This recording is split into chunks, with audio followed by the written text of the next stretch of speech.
All right, technical difficulties. I It's funny. Usually, I'm on the other end of the technical difficulties. The uh, the artist is having the problem, and I'm trying to figure out what to do to fix it. So it's funny to have it switch. You feel the pressure. So to every artist that has gone through live stream technical difficulties, I feel for you on a whole new level now. Anyways, this is Music Business Club happy hour. Um, I've got my Almanac Brewery hazy IPA right here. My Levitate koozie. Um, it's a little early for the West Coast happy hour, but cheers to everybody out there. Ah, all right. So I hope everyone's finding the new link, and I really want to jump into just really talking about different music business stuff, directly specific actual things, as opposed to broad strokes. I'm not going to do the whole history of Ineffable or the how I met Stick Figure story. Sorry, John Smith.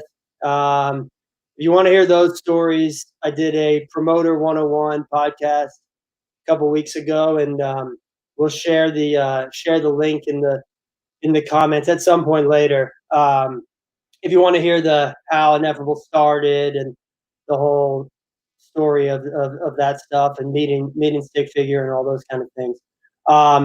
But as a way of short introduction, I'm Thomas Cussins, president of Ineffable Music. We do management.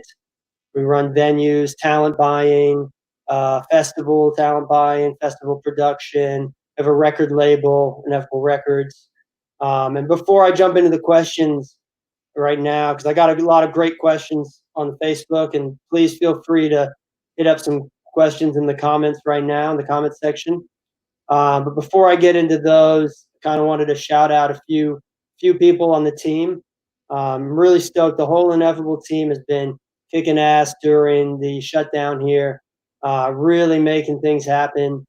We got Casey Smith, our head talent buyer. He's been trying to rearrange dates, sometimes 3 times, dates moving back from March to June to October to January again. So Casey Smith's been holding it down for our clubs. Really stoked that he's in the team. Adam Gross, who's in quarantine out in New York, he's been absolutely killing it with Ineffable Records, doing some amazing things with pitches and placements and figuring out how to maximize the number of streams that artists are getting. Really some groundbreaking stuff. It's so cool that the team has all these folks that are just so much smarter than me that just know how to crush their area. And it's really fun because I get to sit back here and just kind of chill and see all these people kicking ass in every different arena. So very blessed there. And of course, Marina Petros, who is my right-hand woman, who basically does all of the work at Ineffable. Whenever I say I'm doing something, it's really Marina's doing it. She's the real boss. There's lots of other people. One more I want to shout out right now is Reed Foster, manager of the Movement, manager of the Elevators, manager of Giant Panda Gorilla Dub Squad, who also is the general manager of Rootfire. And he's the guy that at our very first meeting, as things were starting to close down, he was like, "We got to give back to the artist. We got to start this live stream. We're going to go up right away." And I'm so honored and blessed that Reed has been completely selfless and spending literally every day trying to find ways to put some extra dollars in artists' pockets, whether they work with us or not. So plenty of other people to shout out, but I want to jump right into questions. You guys can feel free to hit some questions in the live comment section. Also, this stream does come from Rootfire, and Rootfire is dedicated to helping artists put out their records without having to give away their ownership rights or a piece of their record. So 100% interest-free loans and free record label services. We only have the bandwidth to do like one big project a year really on Rootfire. But if you are in a band and you feel like the only options to release your record, are options that will take away that ownership, or you don't know how to go about releasing your record properly, go to rootfire.net. You can submit your music there, answer just a few basic questions, and all of us, myself, Igor Reed, a few other trusted folks, Dan Sheehan, we'll all look through those submissions and listen to every single artist, because the most recent record was the Steel Pulse record, Mass Manipulation, and that was really fun to work on that. And we got to pick a new one to put out on Rootfire. So if you want to put out your album with 100% interest-free loan, no strings attached, no weird shit, just 100% you own your shit, go to rootfire.net, submit your music, and we'll tell you straight up what we think about it and if we think we can help. So that's Rootfire. I'm going to jump into some questions here. I got some great questions on my Facebook, and then I'll go to the ones on here on YouTube. I'm going to start with my boy Big Jerry. Shout out Big Jerry. Jerry Elkins. Jerry says, what advice would you give someone who wants to open a small venue that has been closed down, theater in your hometown, like we did with Felton Music Hall? Felton Music Hall is a little gem in the Santa Cruz Mountains. Used to be Don Quixote's. My advice to you, Jerry, is before you jump into it and do it, I would run the numbers every different possible way, and I would only do it if two things were in place. One, you have someone to bring talent in there that you trust, that can bring in talent, that has relationships in the industry, that's worked with major artists before, because you need to bring the talent or you can't do the other stuff. Two would be either yourself or somebody that can be the general manager, that can be boots on the ground every single day, because there's a million different things. I mean, you've got two good people like that, you can run a small venue. It really just comes down to two folks like that. So, like at Felton, for example, Casey Smith, he's the talent buyer. He worked at Paradigm for 6 years. Great relationships, understands the demographics there. And then Corey Atkinson, who's our head production manager, he's the general manager for everything. And with those two folks, I don't really have to worry about anything else. There's lots of little details, but that's it. So if the money looks good to you, if it's a good deal, if it's shut down, if it can bring music back, I think you should go for it, Jerry, and call Igor. I know Igor will be stoked to try and help out. But if you're going to do it in Seattle, Seattle is a very competitive market. Every room in Seattle is essentially open, so any promoter can go into any other room in Seattle. So that means you get the promoters really trying to own an artist or have the history with an artist from the jump, from like 100 capacity. So Seattle's one of the most competitive markets in the country. Incredible talent buyers there, and I would just reach out to some folks out there. Hunter Motto, who books a crocodile, be a great resource out there. Oh, you're saying it's in Portland. I'm seeing that live. Portland's great, Jerry. Hit us up. We like Portland. Spencer Groshong, who's a lead videographer at the company, lives in Portland, and I love Portland. So all good. Okay, thank you, Jerry, for the question. I'm gonna go to my man Scary Gary, Vato G Corleone, who's asking here, what was the first show that included a band that blew up and is still one of the top bands in their genre, and where was the show? I think Scary Gary here is leading me on to say that we promoted Revolution with Iration supporting them at Blake's on Telegraph, which was a 250 capacity club in a basement. And yeah, Revolution with Iration, a 250 cap club in downtown Berkeley, probably 2008. And that was the day after we had a show with Pitbull in Salinas. And the Pitbull show was the first time I had ever seen fans so crazy that they were rocking the van that he was leaving in. Pitbull was also funny because his tour manager we had brought him 3 bottles of Kettle One vodka, and Pitbull's tour manager was like, "Nah, it's Grey Goose." And me and Igor were like, "Dude, Kettle One is actually better than Grey Goose. Like, don't trip, it's good." He's like, "No, no, no, we drink Grey Goose." So we learned that the rider is the rider, especially when it comes to somebody at the Pitbull stature. Um, so thank you, Gary, bringing it back to Blake's on Telegraph. Great question.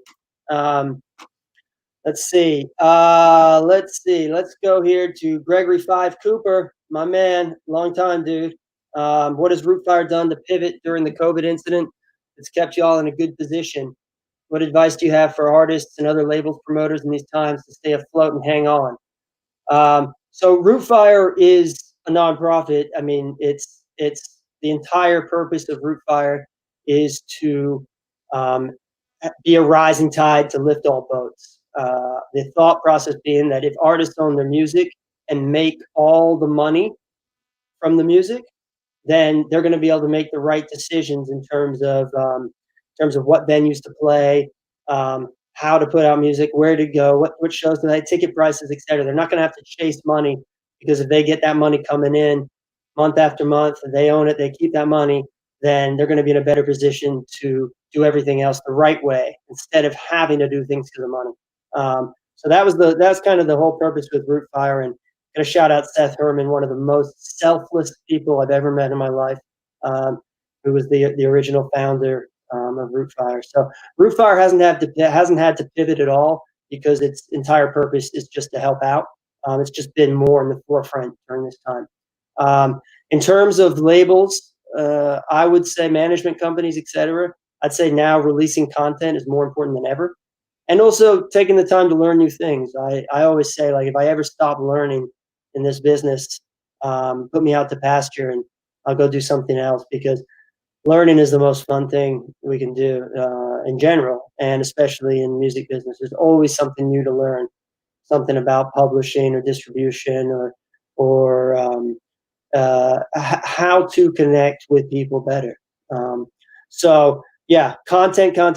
We in 2019, probably 70% of our revenue was in live business. So we're trying to adjust right now to a non-live scenario, and getting content to people as quickly and as efficiently as possible is the play there, I think. Let's see. I'm going to jump over to the live comments here for a second. Kevin Rees, hey, big up Rees Brothers. First time I met Stick, I already said you probably missed it. I'm not going to do the whole Stick story in this thing here, but I did a Promoter 101 interview where I talk about that, and it was I actually met him at Cali Roots, but I didn't know it was him or anything about him, and then I really connected with him at a festival in New Mexico, and obviously, Stick Figure's been a huge part of Ineffable success, and I'm really excited for what's to come. What's to come with Stick Figure? Some really cool things on the DL that are coming up. Here's a question from SP Martinez 11. We know that it's harder for women to break through traditional male-dominated fields. What hiring and career advice can you offer women aspiring to enter the administrative end of working with talent? Yeah, this is something that we've been giving a lot of thought to at Ineffable recently. It's something women are dramatically underrepresented in music business, and it's something that needs to be fixed. And it starts with each of us. And I'd say I've seen some organizations like Levitate, which is almost completely run by women, where I think that it's clear that it's just these preconceived notions that people have, that it's dirty and grimy and whatever and all this stuff, but like, really, any organization that has a majority women, it tends to be operating a lot better. So I think in terms of hiring and career advice, I think it's just, the same thing that I would offer to anybody, which is persistence and grit and not taking any shit. And I do think we're starting to see some seed changes in general, which is a fantastic thing, because people are just calling out bullshit now. And I hope that as Ineffable grows and as the reggae music genre grows, that we can support women that are in the industry, and also female artists. Natalie Rise specifically has an absolutely amazing, amazing new project coming out, and a new single called Worldwide Rebellion, which I have on straight up repeat. She is killing it. But I think it's, it's tough. It's tough for women in this business, and we definitely need more. So thank you, Steve Martinez, for that question. Let's go back to my Facebook questions here. All right, Brian Zach says, what are 3 things a band should be doing to gain the attention of a company like Rootfire? What are you guys looking for when you book your roster of artists? Also curious your take on self-managed bands. So Rootfire is not necessarily a roster. Rootfire is a collective, and the terms of a Rootfire record label deal are all on rootfire.net. You can see them there, plain crystal. To get the attention there, I think a lot of it's just reaching out. You have to be in our ear. We have to know about you, but there's a way to reach out that will resonate better, like following the official channels, but staying in those channels. Like, it's funny how many people say, hey, how can I be considered for Rootfire? But they haven't gone on actual rootfire.net and submitted their unreleased music through the website to come to us through the direct channel. But they're happy to text me or text somebody to ask about it. So follow those original channels first. And, if that doesn't work, then feel free to text me. Sometimes you gotta get at people. Now, in terms of Ineffable in the roster, the number one thing we're looking for is people that we can get along with, because management specifically is like a marriage.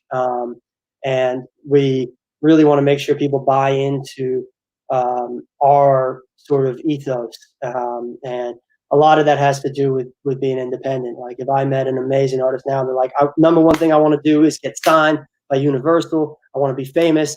I want to be on TV. I'd say, dude, much love and respect and appreciation for those goals.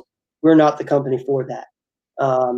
So what we're looking for is the fit, lifestyle fit, and B, have you done enough stuff already yourself to gain some traction? Not only are you coming at me, but did I hear about your music from a talent buying friend of mine in Florida? Did Duderman call me and say, man, these guys, they did 350 people, in DeLand, Florida. You got to check this out. And then an agent calls me from Nashville and says, whoa, this band was amazing. If 3 people like that call me, if David Parnes calls me and is like, you got to check this out, like, I know it's going to be something. If I get hit up by 3 separate people like that, and then also the band's hitting me up, and I'm seeing it around in different places. So, and then it really comes down to the music at that point, right? There's got to be some organic stuff happening. There's got to be a good vibe fit. And then the music has to be something that we feel we could really take to the next level. Because, unfortunately, there's been a few situations where I've loved the music, but I've known that we didn't have the connections or the team at the time to really move the needle, and we had to step away for that purpose. But when I look at, say, like Iatera, and Scott is telling me, hey, these guys got something. Ira Goldenring, their agent, he's telling me, hey, my brother really loves this band, Iatera, right? He's like, what do you think about them? And then, I get to see them and see them crush a show. I see Nate having this great stage presence, all the guys, playing their parts and doing the thing, and great interactions with the crowd and starting to build something. Then I know there's some movement going on. And in terms of self-management, I absolutely agree 100%. You should do that until you're, at a place where there is so much coming in that you can't do it. I think an artist like Stick Figures, for example, is in a much better place because he managed himself for so long. He went through all the rigmarole of building a business and learning it himself. And because of that, we're able to work together as a team so much better. So I'm fully in favor of managing yourself until the right fit comes along. So thank you, Brian, for that question. Beer break here. I do want to say that we are looking for new Rootfire submissions for the next album to follow up Steel Pulse's Mass Manipulation. If you feel like donating to Rootfire, again, all the money goes to helping artists put out their albums. There's a donate link down in the description, straight to Rootfire. We'll go straight to the next album, whatever it is. If you feel like supporting Rootfire, it's really been one of the most special things I've ever done in my life to see an artist like Steel Pulse, who's always used a major label before, release a record that they own completely. Um, and they can log in and see exactly the number of streams and the revenue and all that. And they know like every dollar they choose to spend to promote it is directly like that's their money. So they're really invested in every little thing they're doing. And I can't wait to find the next album we're going to push on Rootfire. It's going to be a fun journey. So please submit, please donate to Rootfire if you can. And let's take some more questions here. Let's see. What do I think? This question is from Brendan Clemente. If you haven't heard it, he's got a new single called Time, produced by Johnny Cosmic. I've had it on absolute nonstop repeat over here at my house since it came out. And really, really proud of Brendan. Talk about like following the steps you need to take to come out of nowhere to make an impact in the scene. Brendan is literally like, call that guy, hit that guy up. You just follow exactly what Brendan's done and you'll be good. But Brendan's asked, what do you think the most important steps an artist can take to ensure a successful long-term career? One, owning your music. Like if that's one thing that I want to get across in this talk right now, it's to own your music. And I don't hate labels. I got nothing against labels. We have a label, but when you own your music, that is the little seeds you're planting in your backyard that are going to turn into what's going to feed you long term. And so owning your music is number one. Number two is spending some time doing it yourself before you rush into this. Oh, I need a manager. I can't handle this. I got to spend some time doing it yourself. Take the time to learn what Sound Exchange is, to learn, who is even working at Pandora. Like, do I have any connections with those folks? How do I get my music there too? And once it's there, how do I push it? Really focus on that back end. Flow chart your stuff. Like literally, we would do this. Igor and I in college, we would have a big whiteboard, and we would just like try to see what all these things are and how you could connect from one place to the next. Because every individual task in the music industry is pretty straightforward. It's pretty easy. Like any single one of you that's taking the time to watch this can do every single task in the music industry. It's really just about knowing which one to do next and keeping all the plates spinning of a million different things coming in. And how can you see which one to do next and how can you jump from one thing to the next? So understanding your business fundamentally, what the pieces are, what the revenue streams are. I think that's really the most important step. And when we talk about revenue streams, to dive into some details here, I like to think of an artist's business as three separate businesses completely. You got the business number one is the music. That's the recorded music. That's however you are going to take advantage of your music to monetize it, to get it to people, all the revenue streams that come from that. That's the money you make from a stream. That's the money you make from a download. That's the money you make from Sound Exchange, from BMI or ASCAP. That's everything music related. That's one business. Second business is, and Adam Gross points out here correctly that anybody on Ineffable Records does own their master. We just have the license to push it out for them. So master ownership is definitely separate from having a. You can have a label and still own the master. Thank you, Adam, for pointing that out. So the second business is your touring business. Now that's obviously in pause right now, but if you focused on your other two businesses, your touring business being out of play, it'll hurt, but it's not going to be devastating.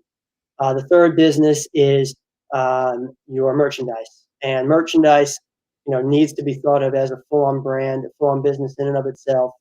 I'm a big believer in consistently rolling out new designs and really putting the focus on keeping stuff fresh and having it be something that you want to wear all the time, and not just your t-shirts, but other things. And we spent a lot of time figuring out who are the direct manufacturing contacts we can work with, so we're not getting middled 6 times on the merchandise.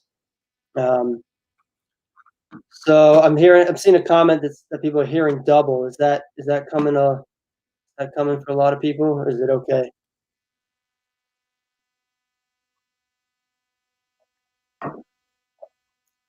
Um, well, hopefully that goes away.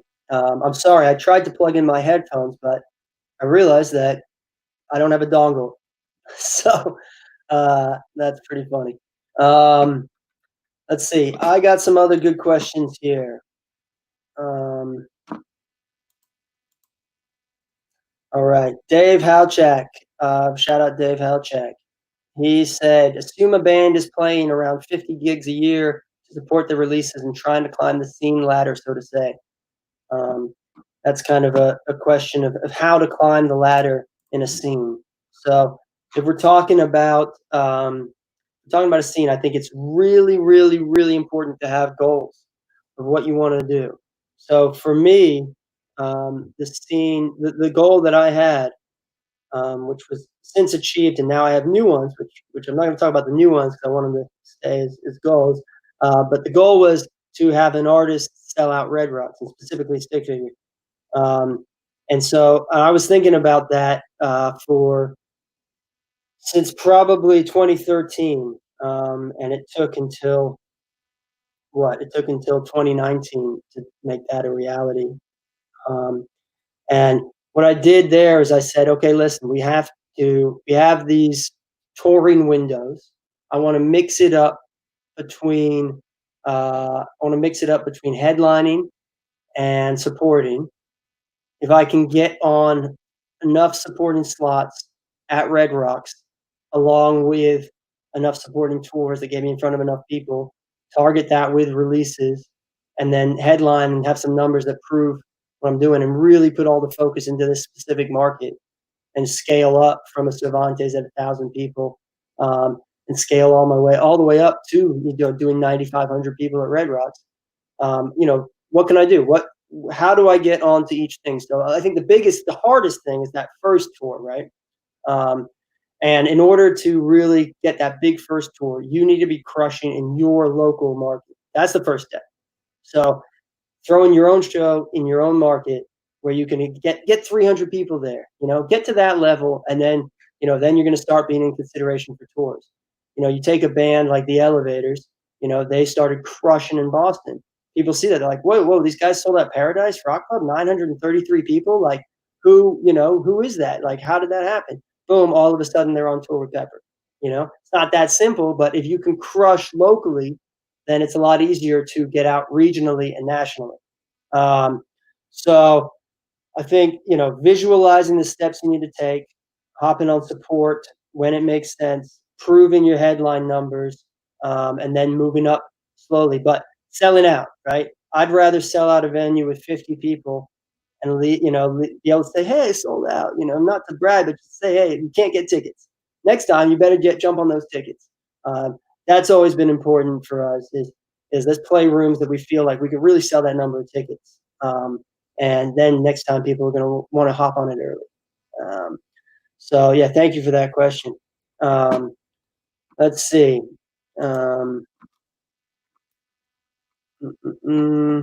Josh Nash asks here from my Facebook. Josh Nash, was there ever a moment you felt you'd gotten in over your head on something you were new to? How did you find your way through it? So that's a real tough question. It's really happened twice in my career. Once, the very first day I started working for Pincus at Paradigm, and he just absolutely lit me up for what I consider just to be a small mistake. I realized, oh shit, like this is real. There's hundreds of people that rely on this piece of information we're sending out. Like, I cannot mess up the tax rate in Atlantic City, because if I mess it up on the contract and the tour manager settles it wrong and it gets back to the manager and the manager blames the agent, like, oh, I just undermined the seat that we're working from. So that was one.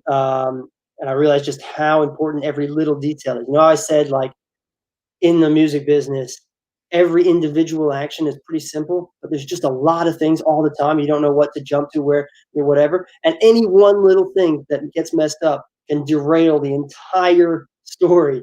So that I definitely felt that was in over my head. The other thing was I, we at Ineffable managed Citizen Cope for a time, and that I definitely felt in over my head for a little bit, because this is somebody that was at such a big level, that was used to dealing with people that could just call and get the head of whatever massive organization on the phone immediately.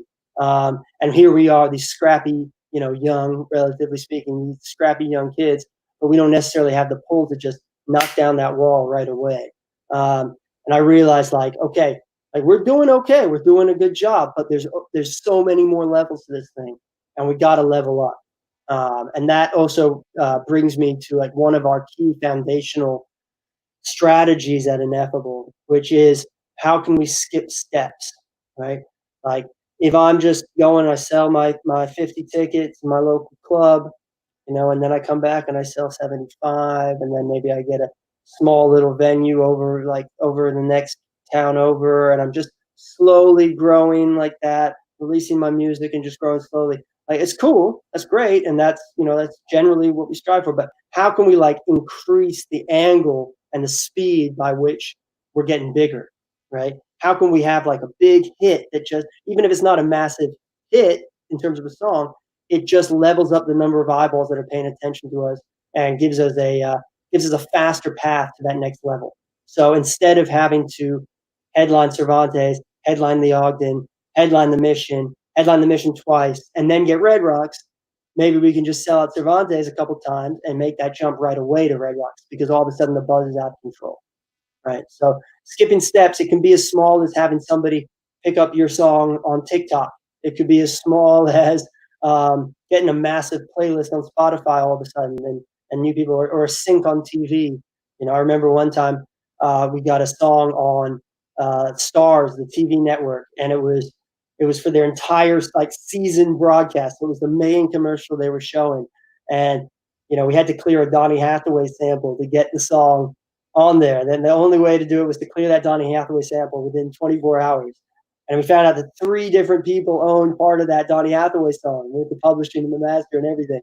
So you're running as fast as we possibly can. We finally got it done and got that song up there. And all of a sudden, the people are like, oh my God, like this song is getting these new looks. People are hearing it, they're checking it, they're Shazamming it, they're seeing it. That band's able to skip a step right there, right? Those are the kind of things, those big hits. And so we like to work like we're going to do this, but take shots, moonshots, to try and increase that angle. So, yeah. Beer break. Almanac Brewery, thank you for the quarantine beer.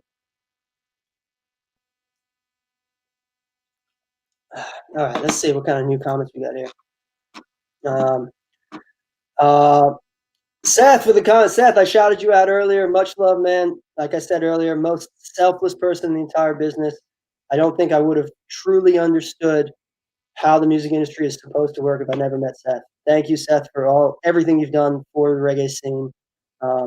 And if anyone wants to find a real nugget, there's a Seth Herman SoundCloud clip talking about Stick Figure that just really, for me, encapsulated everything great about Seth and everything that makes Stick Figure special. So thank you, Seth. Let's see. Okay, let's get some more questions going here. All right, Barry Victor Jr. Has asked here on my Facebook, can you break down how $1 is split up after a digital download? Primary artist, featured artist, 2 composers of music, 2 composers of lyrics, equal share, 1 producer. Barry Victor, that was a great question. So if we think about digital downloads, which normally we're not thinking in digital downloads anymore, we're thinking in streams, but just $1 that came in from something, right? Say it's a stream or a download, or a lot of streams or a download. So first of all, you have to define, is that $1 actually in the pocket, right? Like if it was on iTunes and it was a digital download there, they're taking 30 cents off top right there. That's gone. So you're down to 70. And 9.1 cents is the mechanical royalty. That's gone, right? Unless you're doing it yourself, you can keep that. And then let's see, what other things you asked about? So producer, if you are on a label, like the standard producer thing you may have heard of is like 4 points or 5 points. Um, that is of the artist's share. So if we're talking, if we're assuming that most people watching this are independent artists, producer royalty might be anywhere from 5% all the way up to 25% of the artist's share. And a lot of times that depends on how big the producer is, or how if they got a bigger upfront, they might have a smaller royalty or whatever. But let's just say that the producer did a standard deal, then the 20 cents of the remaining artist share would go to 20% would go to that producer. So, for example, if we're down to 70, but we say that artist was released directly through a digital distributor that was not taking a percentage, um, then 20% of that 70 cents or 14 cents would go to the producer. Um, my experience with featured artists, generally in the scenes we work in, featured artists generally will work for free because they want to support each other, and they will take a portion of publishing and sound exchange royalties, but not charge a fee up front. Um, if it's not somebody you know, not like a homie deal, not a situation like that, generally for a feature, it's been more of a payment thing for me, so it wouldn't be a percentage of that download. Um, I don't think I've ever actually, well, I've done a few where it was a percentage, but then you were looking more like a producer style thing, where somebody didn't take up a percentage, or didn't take an advance payment, but did take a percentage of the master. But that's totally random and based on the deal. Um, so obviously, if you're doing a deal with a label that's taking 50% and everything is halved across the board. If you're talking about composers, again, usually for the composers, we are that's the producer I was talking about. Yeah, and writers a lot of time will get fee and publishing percentages. So very good question. Very good question. Lots and lots of stuff we can go into there. But I'm going to go jump to another question about from Chris Warner, which ties in here, which is, who's your go-to aggregator for online distribution? So my go-to online distributor is Symphonic. I've used TuneCore. I've used CD Baby. I've used pretty much everything under the sun. I do like DistroKid. DistroKid's a good one. The thing with the reason we went with Symphonic over DistroKid, that DistroKid, it's a very techie-based company, so they're relying on you to do everything, which is great 98% of the time. But the 2% of the time there's a problem, there's not a person there that can directly fix it. If the wrong picture got uploaded somewhere, or the metadata is off for some reason, or your your album, you can listen to all the songs on iTunes before the album is dropped. Things like that would drive me crazy. So yeah, Symphonic is amazing. It's a best of both worlds kind of company, where they take a very, very small fee, but they also have a Merlin deal. And you should check out Merlin, great organization that fights for independent labels' rights to kind of have higher percentages from Spotify. Because one of my big concerns moving forward in terms of streaming is, right now the streaming royalties for artists that self-release are pretty good. You know, um, Apple Music is very strong. Tidal, even though there's not a lot of streams, Tidal is really strong. Spotify's okay. YouTube's not great, but Spotify and YouTube get so many views that it makes up for it.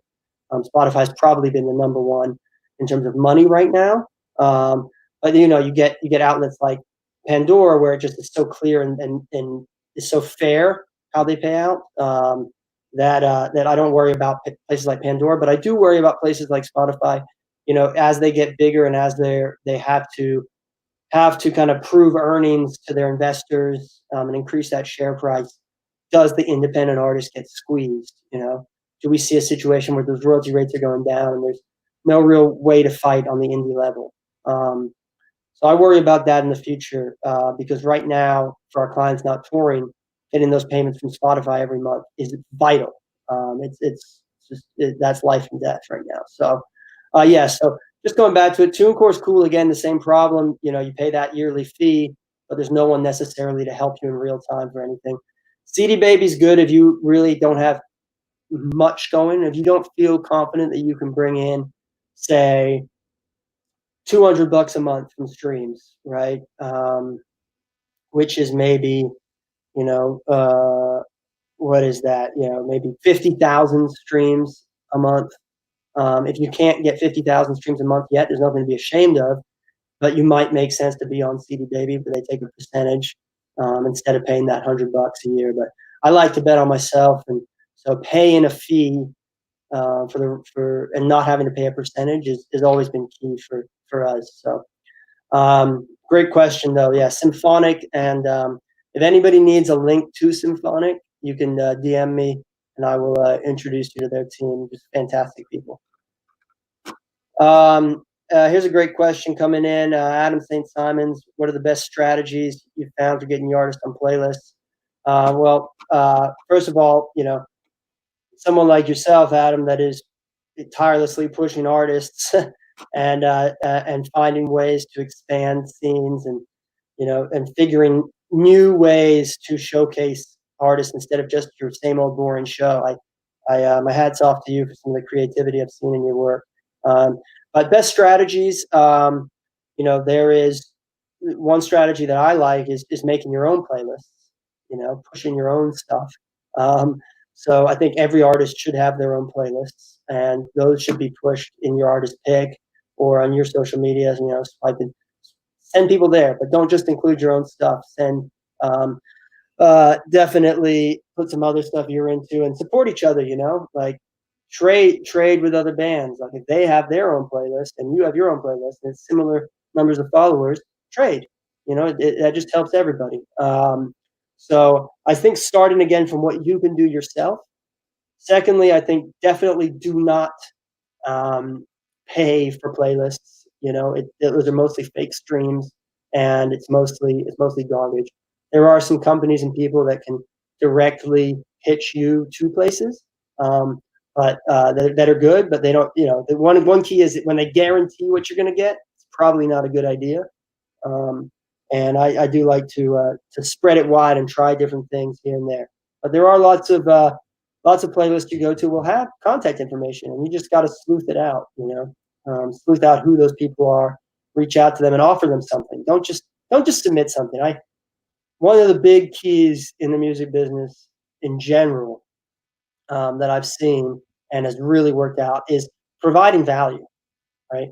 If I call you and I'm trying to get something from you, best believe before I called you, I thought about what I could do for you first. Because if I have nothing to offer you on that call, and I'm just asking a favor, and that might work one time, might work twice, sure as hell is not going to work 3 times. So how can we provide value to each other and then return that value? So playlist again, and then it's just the normal stuff. Like I was saying earlier about people asking me, can I get my album on Rootfire, but they didn't submit their new music through the website yet. Like submit your music through the proper channels first, and then start looking out there and seeing how you can submit and trade. Thank you, Adam. Great question.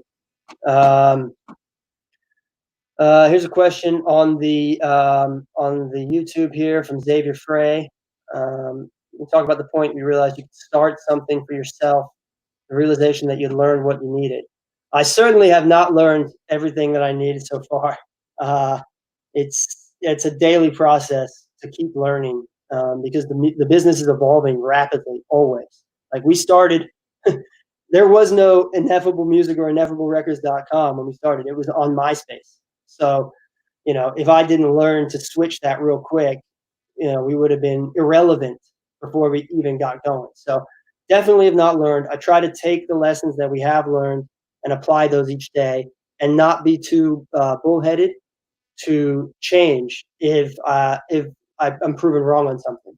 And that also usually happens every day. But in terms of when I realized that it could be a business, it was the first real Collie Buds tour, where we had 29 shows in 31 days that we mostly booked ourselves and rented out the rooms. and we had to make it work because we guaranteed $100,000 for that tour, and we sure as hell didn't have $100,000. And that story is also in lots of places. So I don't want to bore people with that one again. But yeah, that was when we knew it was a business. I realized I had to do it myself after I left for a short time to work at Paradigm, which was I kind of consider my grad school. And when I was working at Paradigm, at the end of those days, I mean, Pincus, who I worked for, he was working 18 hours a day, like literally 18 hours a day, every day. And it was so intense that I didn't even feel like going to a concert anymore at the end of the day, and I really just missed going to shows.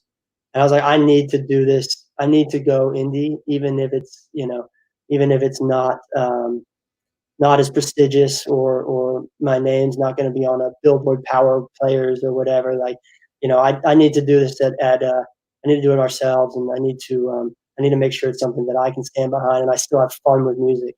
Because otherwise, I might as well be a lawyer. And who wants to be a fucking lawyer? No offense, lawyers. um, yeah, yeah. Ineffable's commenting here. Shout out Pee Wee for giving us a chance. Pee Wee was the guy who's Collie Budd's DJ, and he works with an amazing artist called Cranium now. And Pee Wee, when we said we wanted to do this tour, he really gave us he was like, "Yo, I believe in you, and I want to give you this chance, and I'm gonna vouch for you." I mean, he could have literally, if we fucked up, he could have been fired. He would have been fired off top there. So Pee Wee giving us the chance and vouching for us when he really didn't have much reason to. That was huge. Let's see. Let's get some new questions. Ayatera, when can we go on tour again?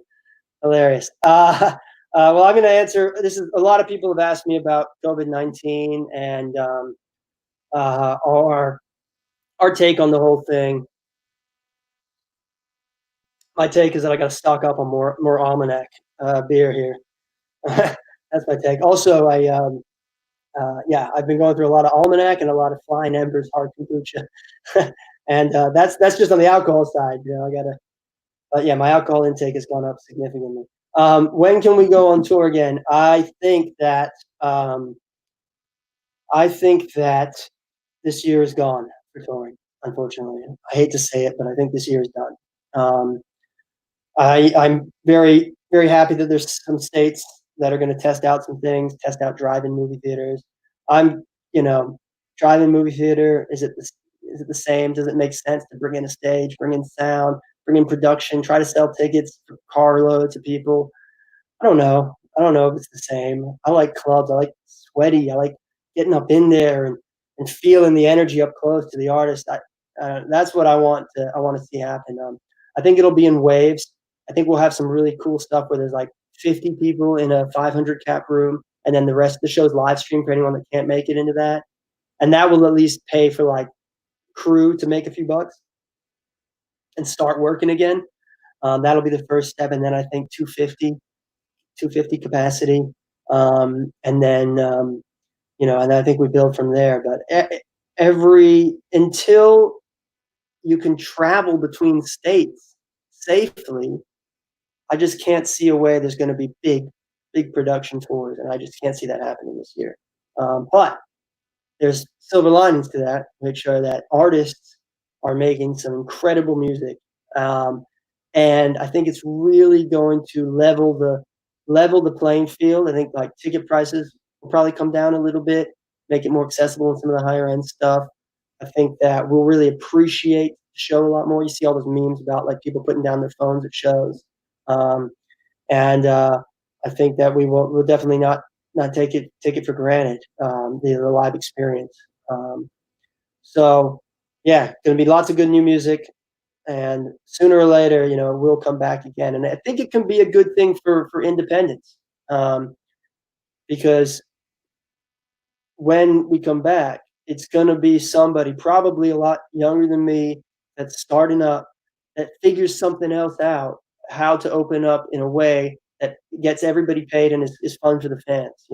Like, how can we do that in a safe way? So I'm looking forward to seeing the new innovators that come out of this, because in these kind of dark times, that's when we really have to put our thinking caps on and innovate in how we produce events and how we look forward to the live experience in the future. Thank you, Iatera.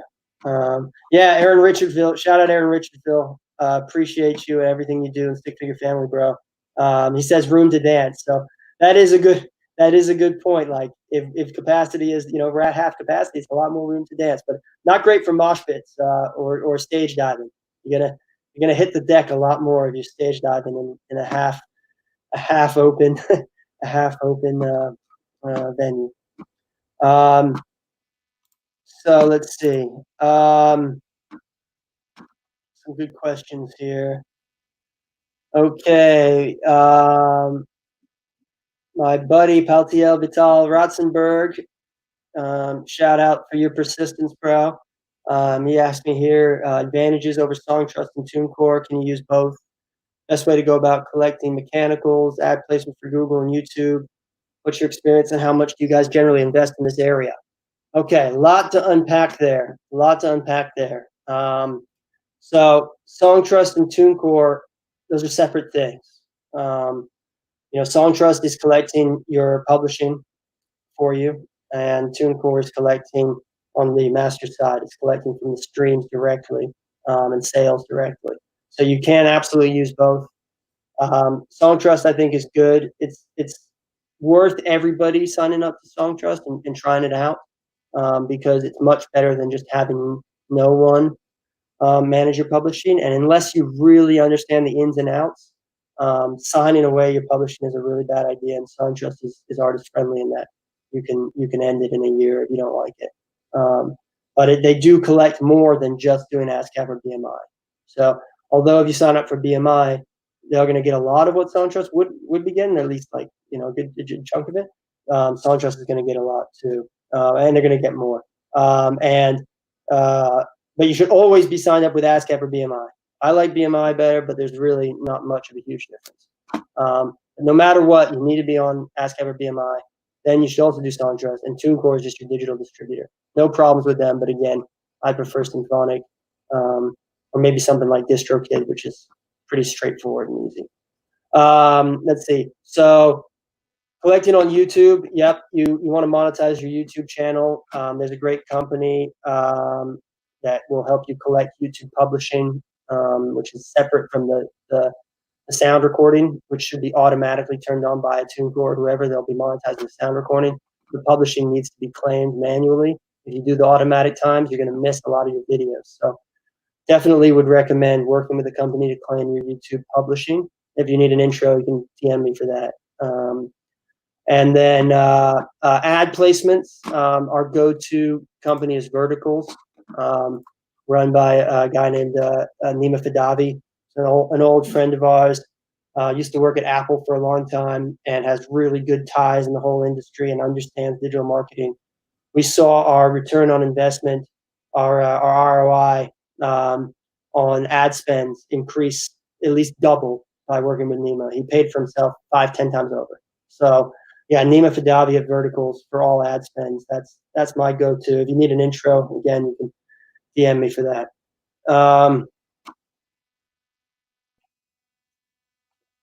Let's see here. Duderman, shout out Duderman. He's in Florida. I bet they're going to be testing some shows in Florida before we are out here in California. So Duderman will let us know how they go. He says, how cautious and what is the procedure you take in building your surrounding team, making sure you get exactly the right personnel? That's been trial and error. I'm a big believer in giving anybody a chance. And it's just not everybody that's cut out for this business, unfortunately, because it's a really fun business. Like, it's fun to work in music. So in general, if you work in something really fun, on average, you're going to get paid a lot less than you do in something that's not as fun. Again, going back to my good friends, the lawyers. Like, if you want to make money as your first and foremost goal, the music business is definitely not the business for you. However, if you hustle extra hard and you're providing value to people, you can make money in it. So a lot of times for me, in terms of the team, it's like finding out who's willing to go the extra mile, who is willing to think outside of the box. Like, if my job is, doing contracts all day, I better also be thinking about what else I can do to expand my horizons and to expand the company's horizons. So we've gone through, I mean, there's probably been 220, 230 people that have worked at Ineffable in 15 years. Um, so, it's, well, 14 years. A lot of folks, and not very many of them stick it out. But through that, we found, 25 amazing folks.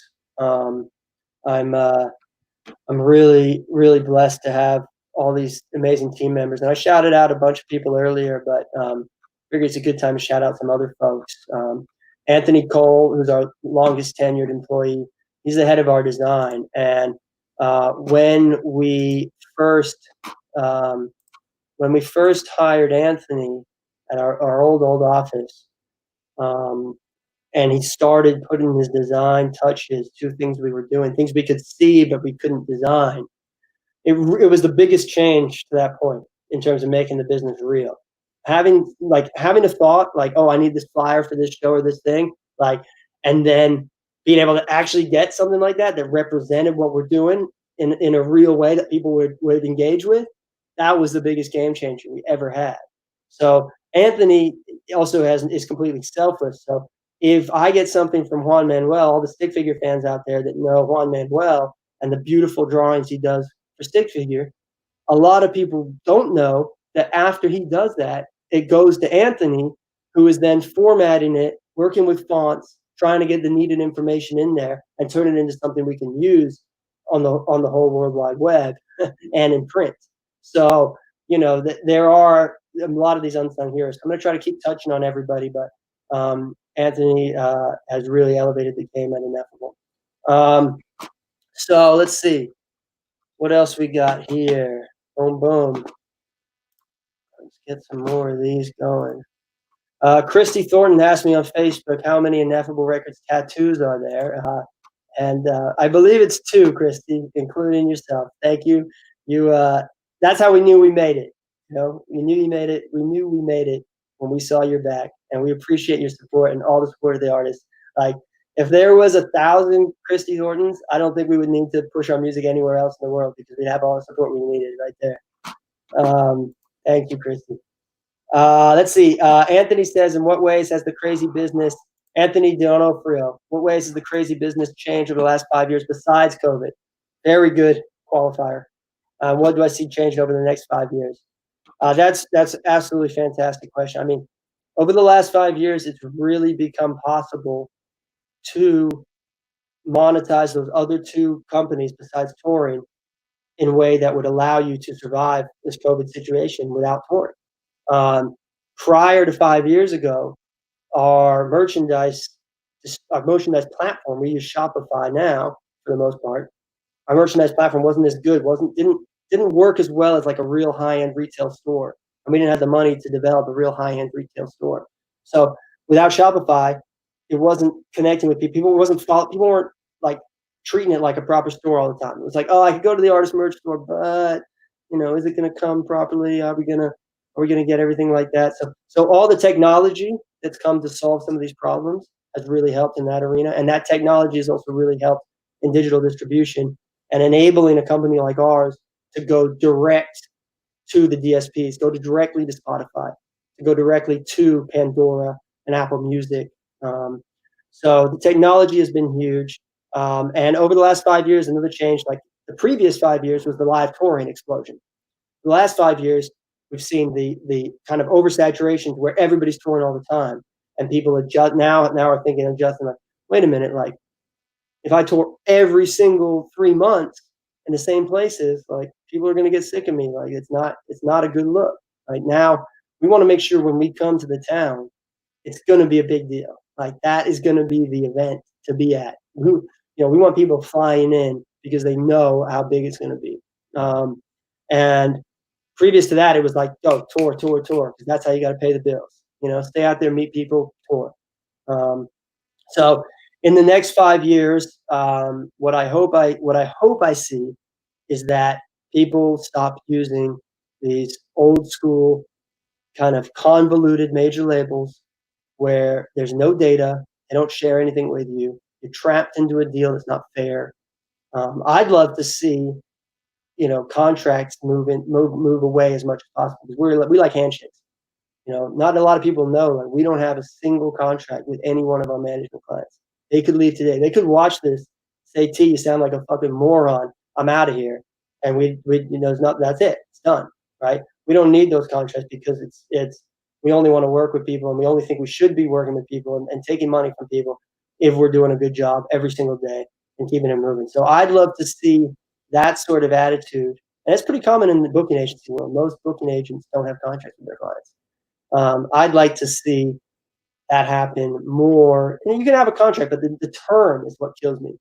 Have a contract to memorialize your deal, but the term, sticking somebody into something that's not working for anybody, is horrible to me. I just can't stand it.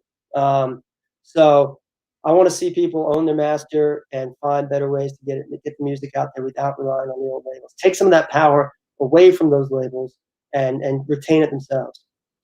Thank you, Anthony. That's a great question.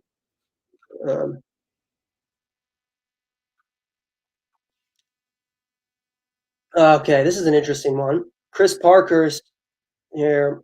I wrote and recorded a full-length album over 10 years ago with a band. Still performs these songs live, and sells the songs digitally and on CD. If I haven't yet, would I be able to collect anything financially? If so, how?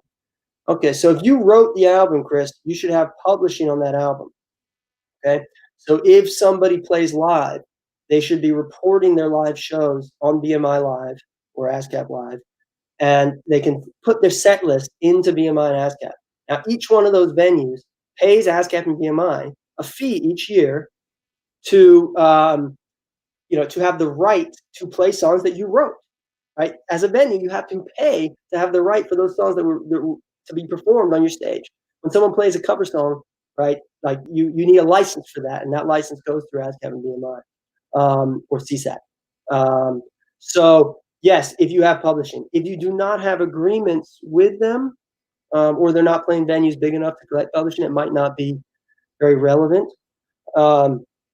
Now, in terms of selling the CDs, selling the songs digitally and on CDs, if you wrote that and you do not have an agreement, I think that the right thing for them to do would be to make an agreement now. And I think everyone's just going to have to be fair and reasonable about how that works.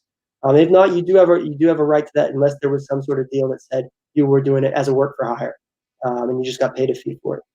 And if you want to hit me, DM me off of this. I'll try to look into it for you specifically, because each case is going to be different there.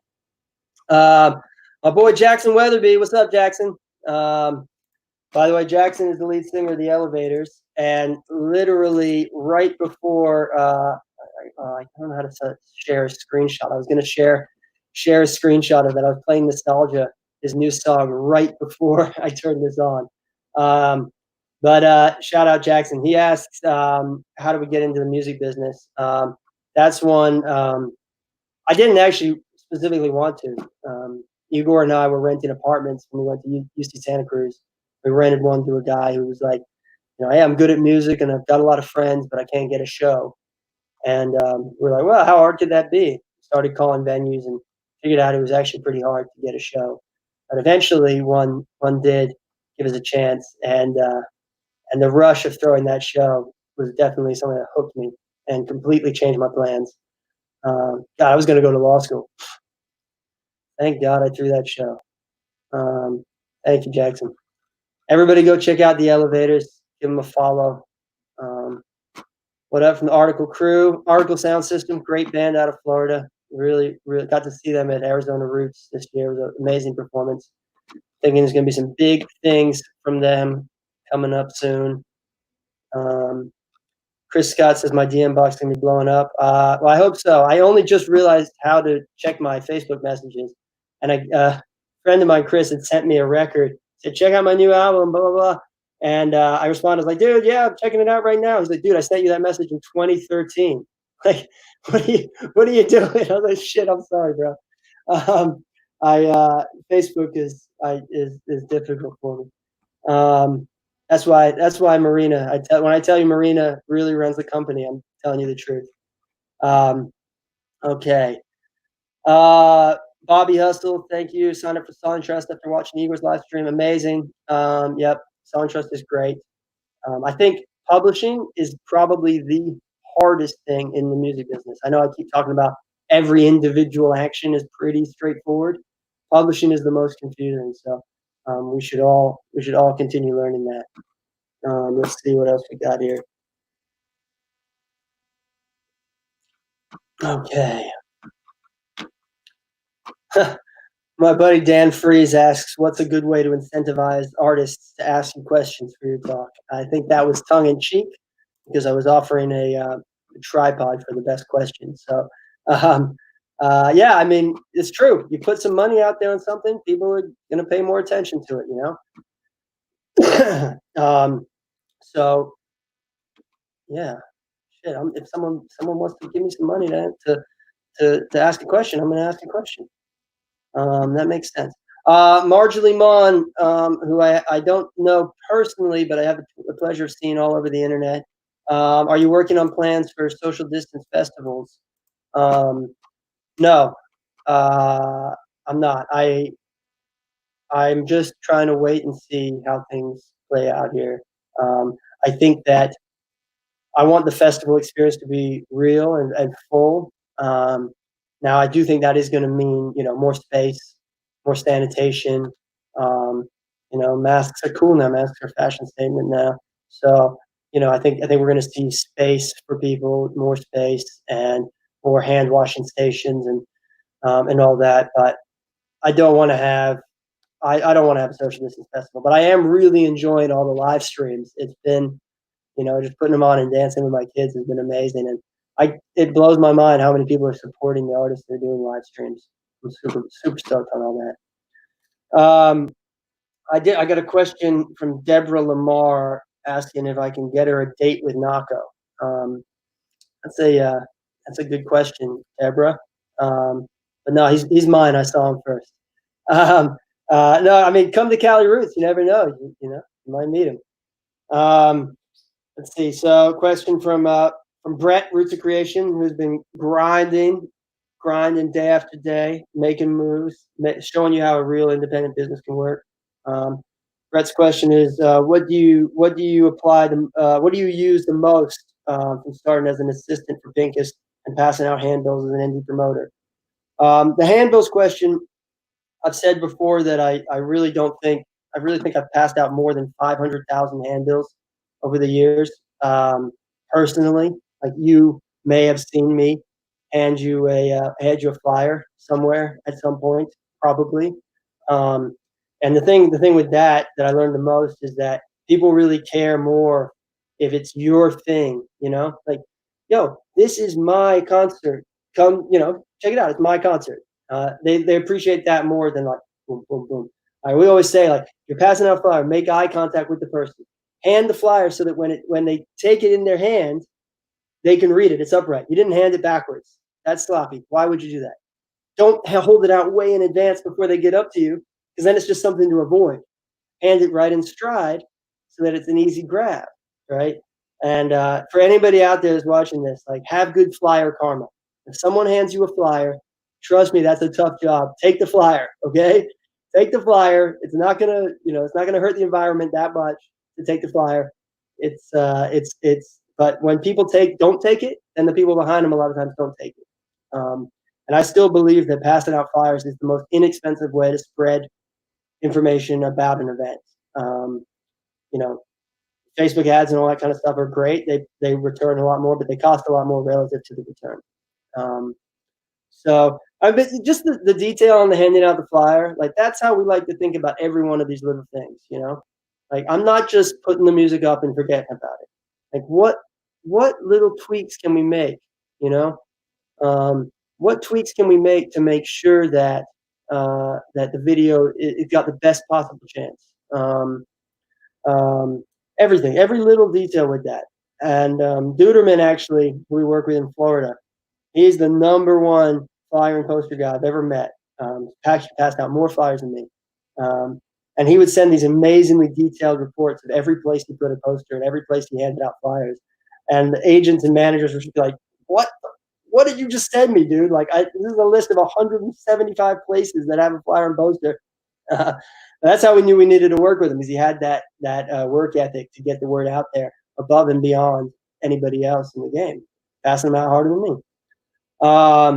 So yeah, Brett, thank you for that. And learning from Pincus was just to anticipate the moving pieces, right?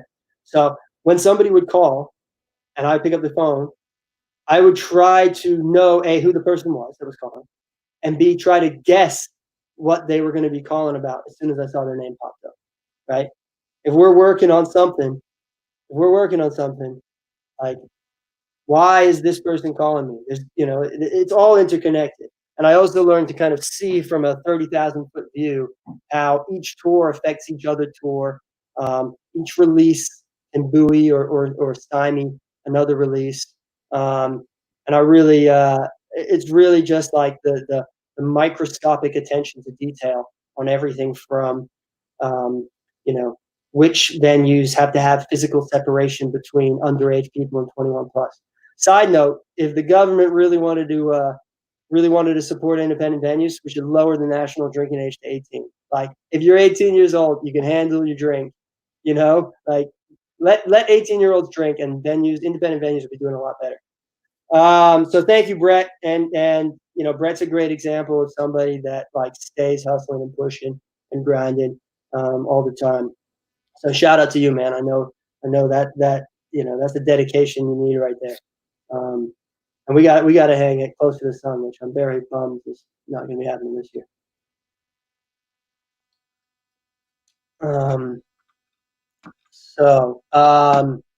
Let's see.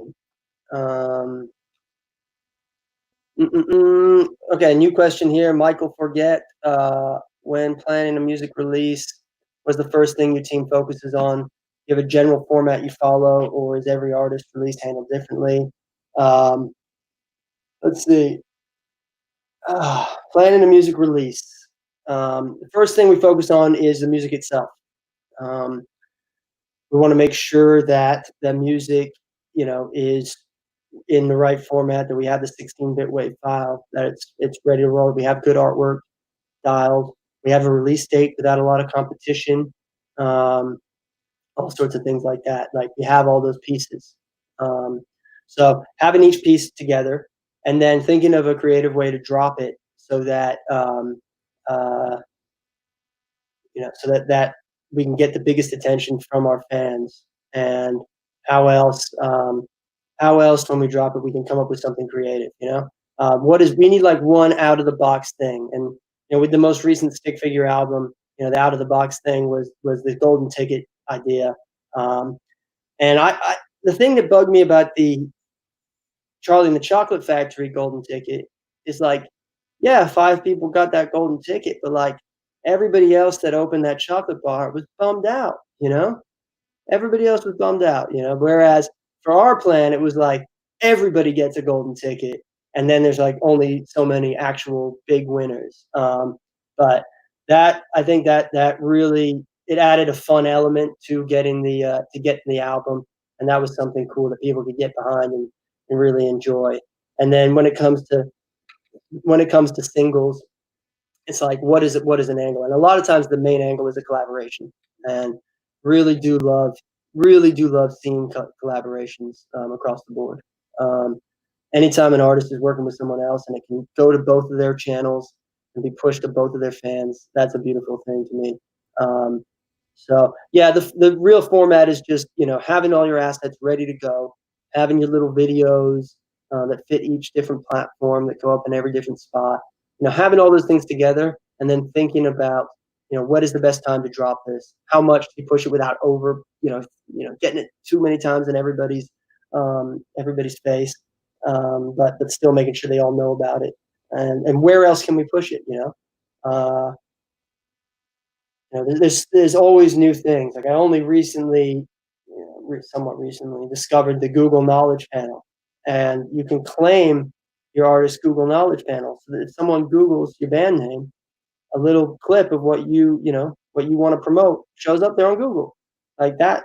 That's like a IG that we didn't even think about before. But having your new video, your new song there is big. So yeah, I think every time you want to have some things the same, have all your assets the same, but there is no general format. You want to be creative each time and drop things differently each time. Yeah, well, Adam Gross, shout out Adam. Gave him a big shout out earlier, but Adam Gross is the vice president of Ineffable Records and absolutely killing it, especially right now when content is key.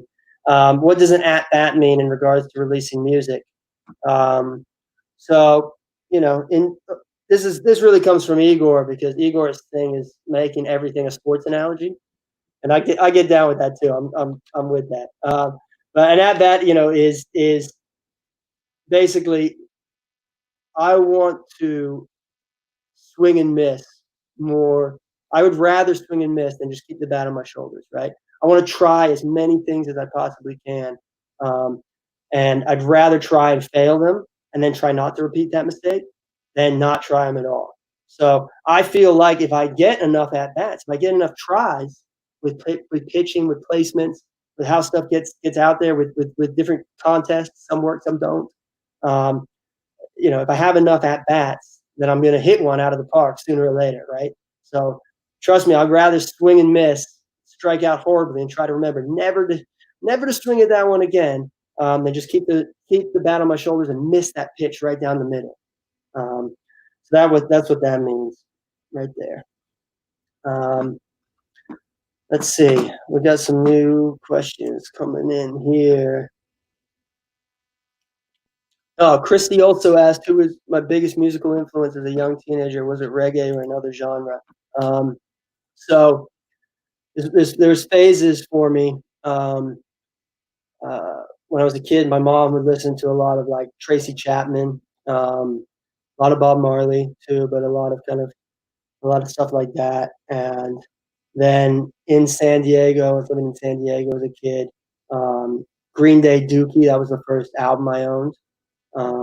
And my mom got Fugees The Score, which I loved. That was a little bit later. And then actually, I heard on 91X, I heard Common Sense. Had this great song. That was the first reggae rock band I heard besides Sublime. Common Sense had this great song on 91X, and I asked my mom for that album, Common Sense album, and she came back with Common's album. And they were just in the middle of litigation because Common Sense had the name Common Sense first, but Common, the rapper, went by Common Sense until was forced to stop it. So getting Common's album actually got me into a lot more hip hop. I got Tribe Called Quest after that, and then into Atmosphere, Cunning Linguists, and a lot of this backpack hip hop stuff, which was some of the first artists we managed. These kind of backpack hip hop artists, in kind of conscious hip hop. Acts like Cyanide and Hieroglyphics.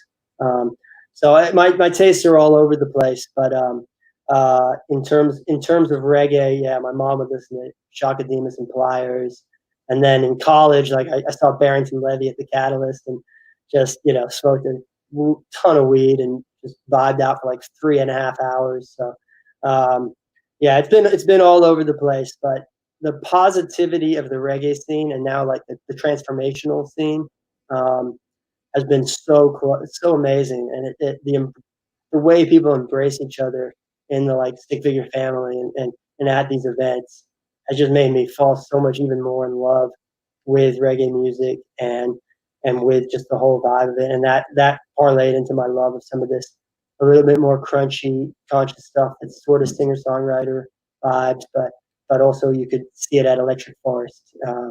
So yeah.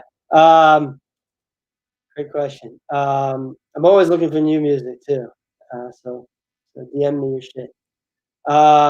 Duderman says, how do you get the senior agent biz instead of being shuffled to the junior RA?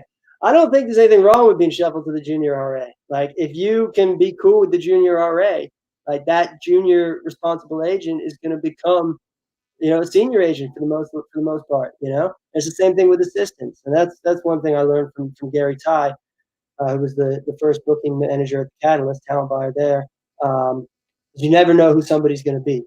You never know, and if you treat everybody with respect and kindness, when those junior agents become senior agents, and you're already in with them, like from old time's sake. Like those senior agents, like They might be thinking of you just like some money or an annoying gnat. But if you really do need to talk to the senior agent, have something that makes sense for them. Like have something that they're gonna want.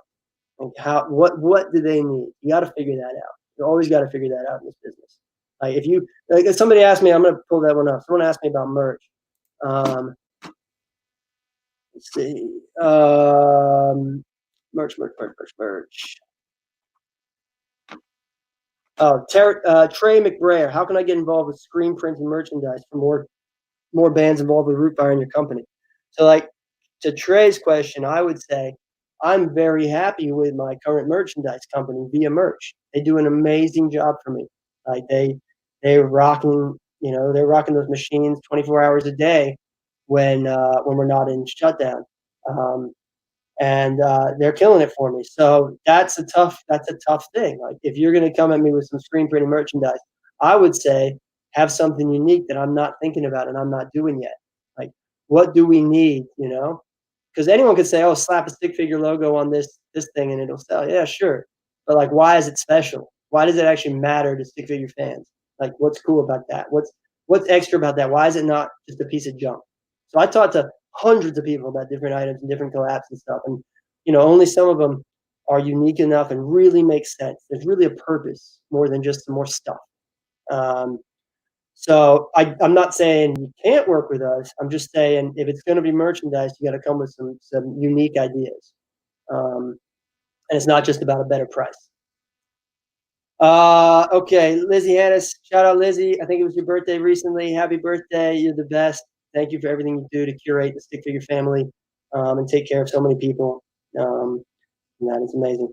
And Lizzie asks, what would it take to put on a festival at the Gorge? I would just say don't do it. If you're going to go to an established legendary venue like the Gorge, they're going to take most of the money because they don't need you. They can do a million shows. They can do Dave Matthews Band for 27 nights, and Chris Scott is going to buy 27 tickets to those 27 nights because it's Dave Matthews Band at the Gorge. My boy Chris Scott is one of the hardest working managers in the game. He loves Dave Matthews Band, so he's going to go. But yeah, to put the festival on the Gorge, no, let's find a farm that's 30 acres that has great parking, great power, an old stage that happened to already be there, so we don't need to bring in a stage that's unique. It's got some swag to it, has good access points, and there's not something being produced similarly right there. Let's go there. And I have talked to some cool people up in the greater Washington area about pieces of land. I think there are some up there, and for me, it's more about it.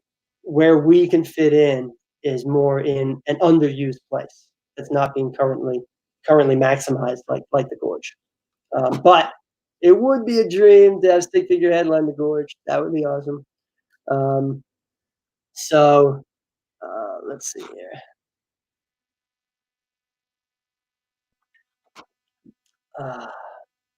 Hope everyone's taking advantage of the happy hour. All right, Justin Ratowski. He asks, what is the best way to find a booking agent when seeking representation for a band? Specifically, a Rootfire booking agent. What are you guys looking for from a band? Great music built in following social media numbers, email lists, tour numbers, etc. And what's the best way to get in contact when reaching out? Okay, so a lot to unpack in that one too. Best thing to find a booking agent. You want to make sure you're selling enough tickets to warrant a booking agent. You can literally book yourself until you're selling at least 300 tickets in 10 markets. Like you can sell 300 tickets yourself in 10 cities, or like 803, somewhere around that kind of those range in total tickets. You don't need a booking agent before that. If you get one at that point, like you're just going to be low down on their list and not really a priority. So you want to find a booking agent that really believes in your growth. Like, what are your goals? Is your goal to be able to do music for a living, or is your goal to sell out Red Rocks? Is your goal to, to support, a certain band? What are your goals? Like, find a booking agent that literally believes you can do those things with you, and is not just thinking of you as like another piece to their book of business to make a few bucks because whatever. So that's first. Secondly, again, you're going to learn so much you're going to learn so much if you're out there booking yourself and hustling. And again, I think it's about when you reach out, you're reaching out on email, you're reaching out on phone. Don't be afraid to pick up the phone. You got to be able to pick up the phone. But when you get somebody, remember, you have to have something to offer them. And if you're not ready to be in that spot, to be in that place, then maybe scale back and focus on kicking ass in your local territory. Because most things that pop off from one local hub and expand out. It's very rare that things start automatically popping off in different markets all at once. And then when you say Rootfire booking agent, there are no Rootfire booking agents. Rootfire's goal, is really to lift up our artists and to support artists through the release of music mainly. So booking agents work at, there's big firms like William Morris, WME, CAA is one of the big ones. Paradigm is a big one. APA, UTA, ICM, High Road, one of these boutique places. There's some cool spots like that. Partisan Arts up here in the Greater Bay Area that books Jack Johnson and Manu Chao.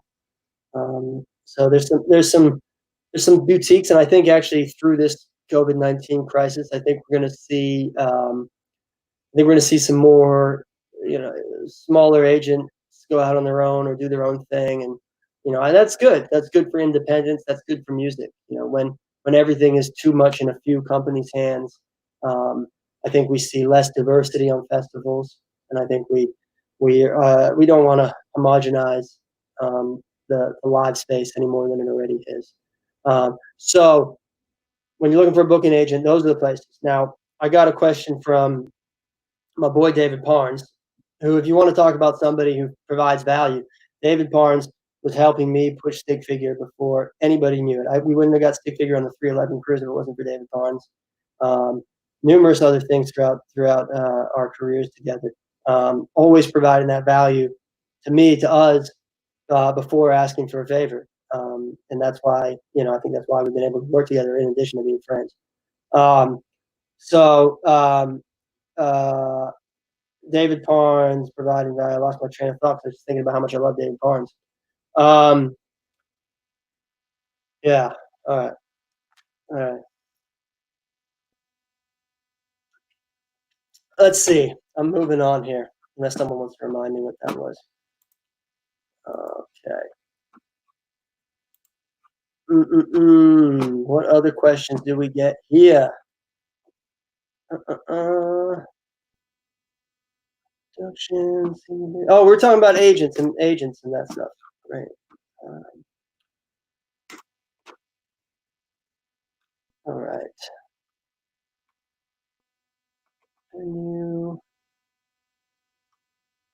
Jam Austin Murray asks, "What is one of my proudest moments in my career so far?"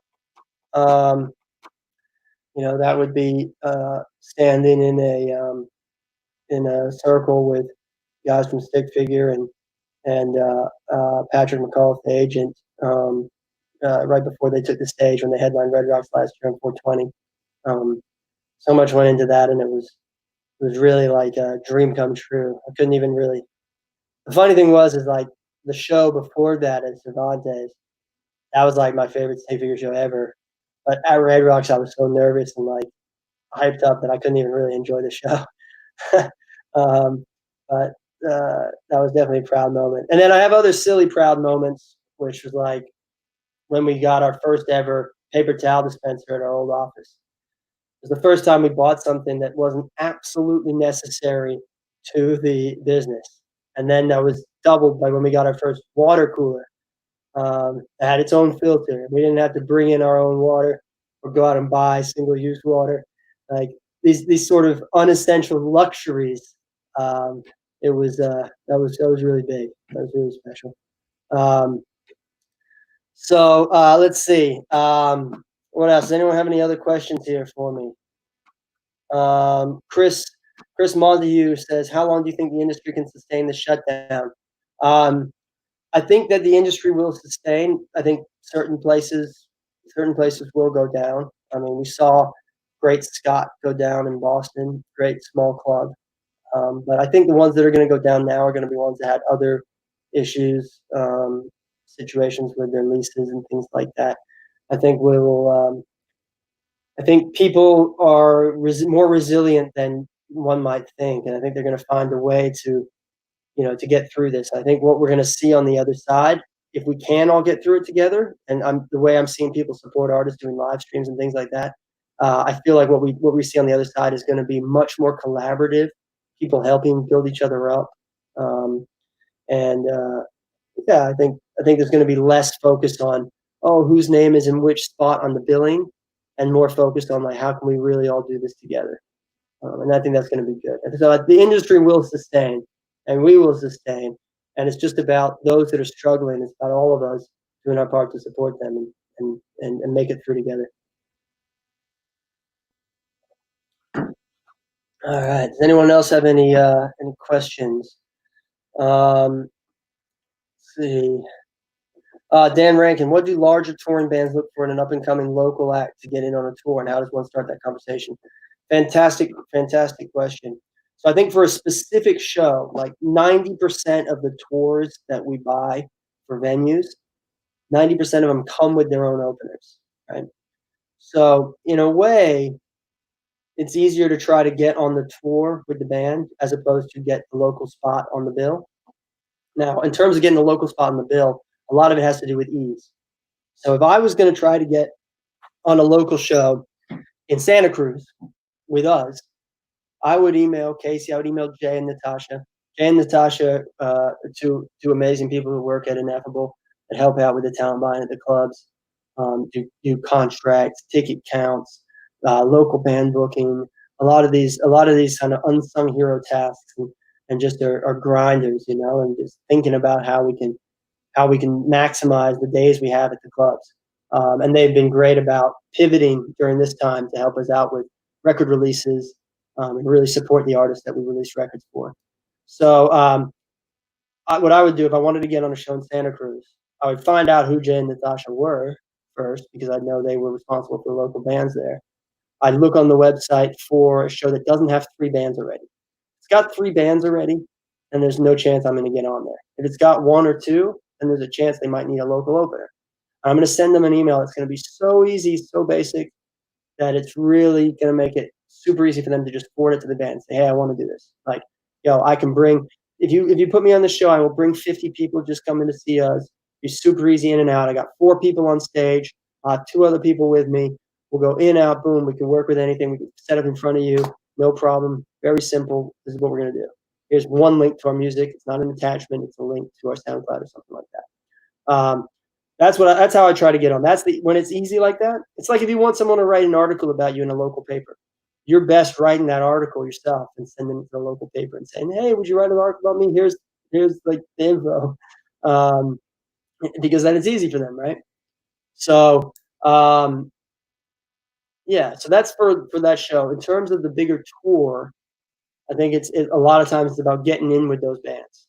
So if I want to go on tour with, let's say, Ayaterra, I think I would probably go to some Ayaterra shows, try to find my way to meet them in one way or another, have that personal connection, then follow up by sending them stuff, liking their things on socials, just generally supporting them.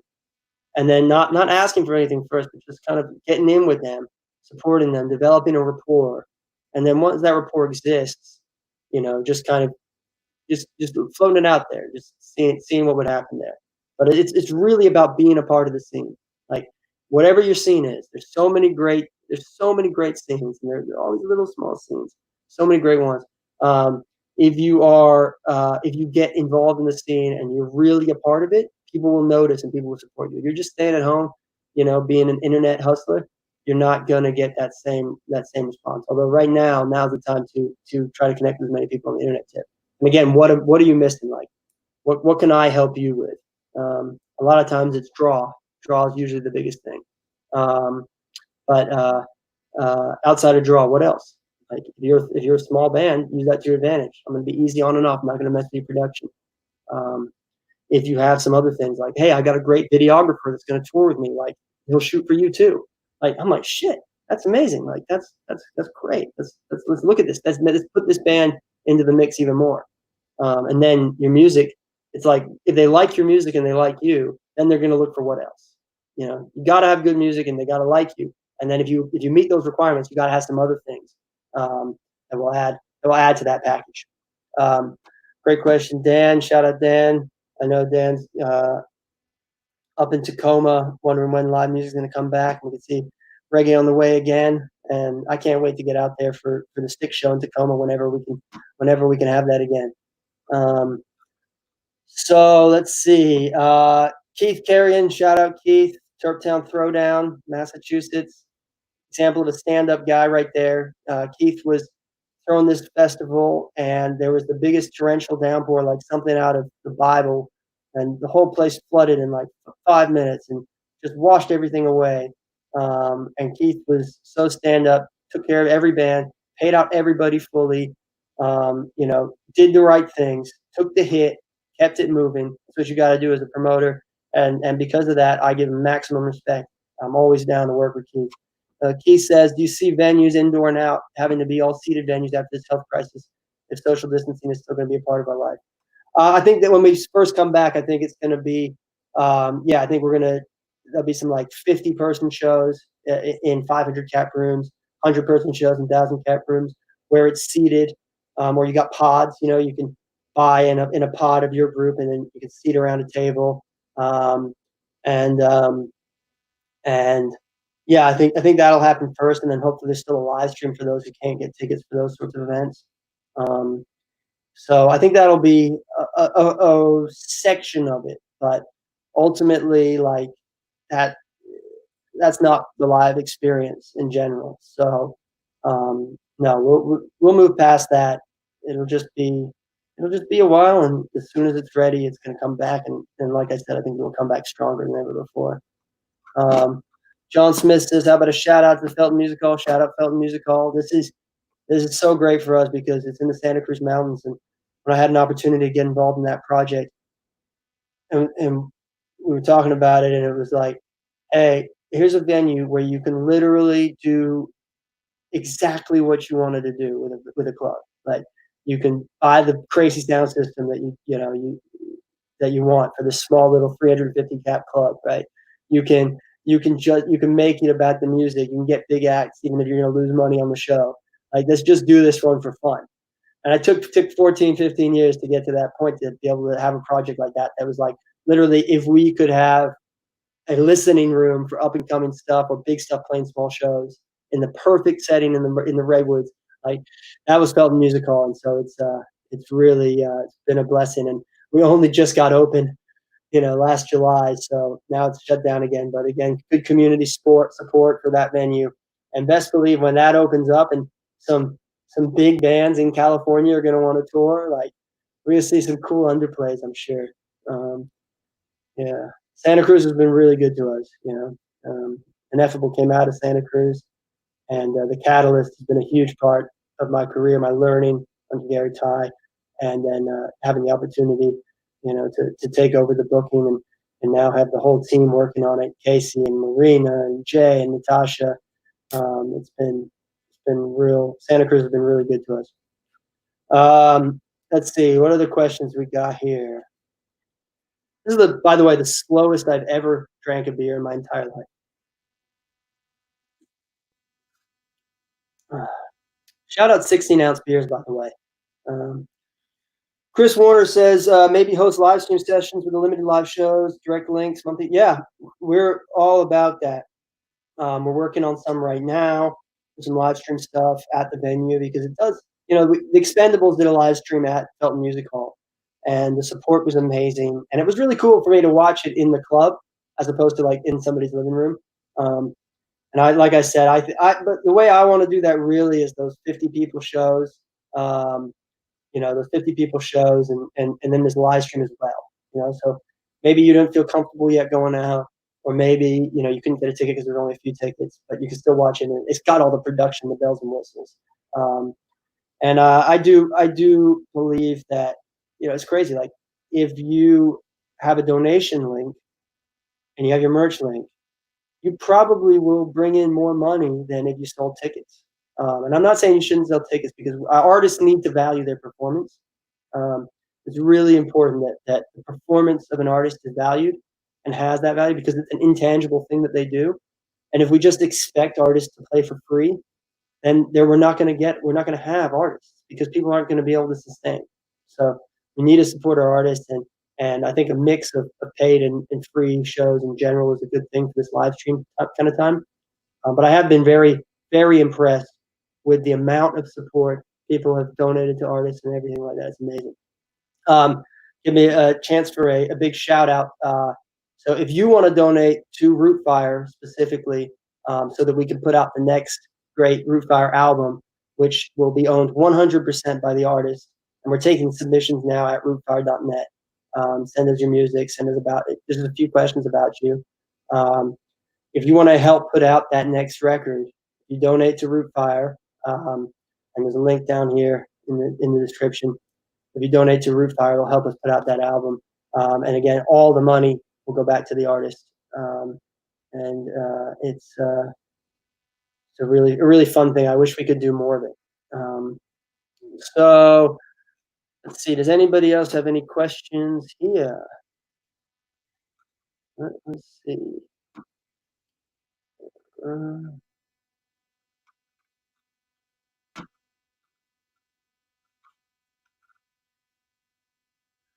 Jordan Volkmer here says, "What's the best, not necessarily easiest route to take to get into the business side of the industry?" So I don't know necessarily the easiest or the best. Um, I'll tell you, my side um, was interning at a club, and I just bugged them until they let me work in the back cage during the shows, backstage, and just kind of check people if they have their wristbands on or not. And then I was able to then see that promotion could use some extra push. And that's really it. Probably is figure out what somebody else doesn't want to do and go do it. Like, when I talk about having handed out 500,000 flyers in my life, like, people get bored with that. They don't do a good job with it. They stop doing it. There's always more of that to do. But if you make it harder for someone to coordinate for you than it would be to do it themselves, they're going to just move off. Um, I like the way that Adam Gross came to us. He's now vice president of our label, and he hit me up just with ideas off top. And when somebody comes to you with a bunch of ideas and talks about specifically, they know they've done their research about you. They know what you're doing, what you're into, and they've thought about how they could specifically help. I think you'll find if you want to work at an agency and you research some of those agents and what they're working on, you reach out to them and say, "Hey, I'd just love to bend your ear for a minute. Like, this is what I'm doing, and just love to bend your ear about it." And then when you're talking to them, you make a good impression because you've done your research about what they're working on, the acts they're working on, and you ask them good questions like, "Hey, I noticed the ticket price, in Alabama was less than the ticket price in New York City. Like, is that a specific system of how you determine the ticket price across each market?" Having questions that will engage that person and show that you are intellectually curious about the subject matter, I think really helps. So in terms of getting into the business, it's like volunteering your time, your energy, getting your energy in there, and then noticing the areas that are not being handled. That's it. Um, because it's a lot of people come with the energy and the hustle, and they want something to do. So give me something to do. It's rare that somebody comes with the energy and the hustle and they find something that needs to be done, and that's what we're looking for. Um, we're looking for someone that is going to figure out what it is and find a way to do it. And if there's a door in front of you, like, maybe there's a way to walk around and get to the other side of the door, or maybe you've got to blast through it. But that wouldn't be my first choice. But hey, perhaps somebody left it open. Just open the handle. Who knows? So thank you for that question. Very, very good question. Um, let's see. Does anybody else have any questions? Oh, my boy Jared LaFosse Baker here. Shout out Jared, hustling nonstop out there, grinding with promotion. Now getting into management. What advice would you give to someone trying to make it in the artist booking and artist management field in these wild times? Well, first, first, in terms of booking, there's not a huge amount you could do right now. Nobody's hiring and booking. So I'd probably focus more on the management thing right now. In terms of management, again, going back to the free businesses, you can't do much on the live stuff right now. So you got to focus on the recorded music part, the music side of the business, and you got to focus on the merchandise. So I would do, if I were you, I would go through all of their different outlets, and then I would compare it to some artists that I think are doing a really good job, and I would see if I see any inconsistencies, and then I would bring those inconsistencies forward to that artist and say, "Hey, I noticed this. Is there a reason you don't have this? Because maybe there is. Maybe they didn't want to have a donate to us now for COVID-19 relief button because they wanted it to go to someone else. They didn't think it should be going to them. Maybe they didn't want that right now.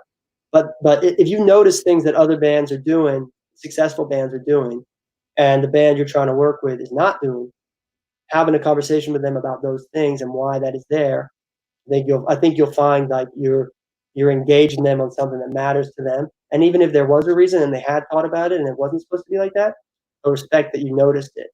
And if it was just a mistake or they just didn't know about it or they forgot about it, then you've provided value.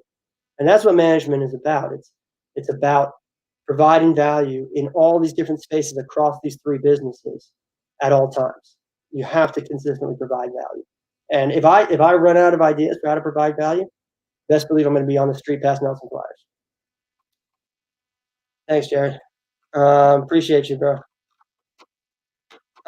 Let's see. Greg Hannis, shout out, one of the major forces on Stick Figure Family and one of the great people. So he says, is it better to release singles frequently or wait and do an entire album at once?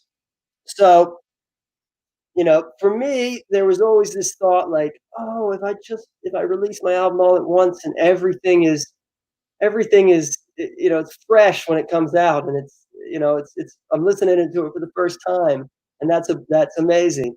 Like, I know that thought might come from a fan's perspective. You might think that, but obviously in this world and how people consume music, it's absolutely crucial to be releasing singles.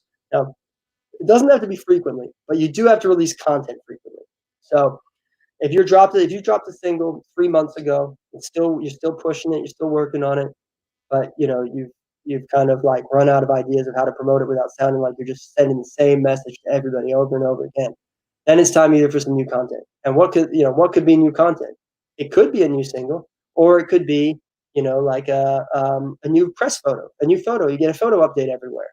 It could be a funny video of you doing something. It could be it could be a free flow session. There's lots of different things that you can do that are not a single to keep the content coming. But I do believe in singles because what happens is that as you're releasing singles, it's slow. It doesn't get to everybody all at once. Just to the really core group it gets to at the beginning. So you need to get the music out there so that it can sort of disperse its way through your fan base and out for a good time, and then get that attention.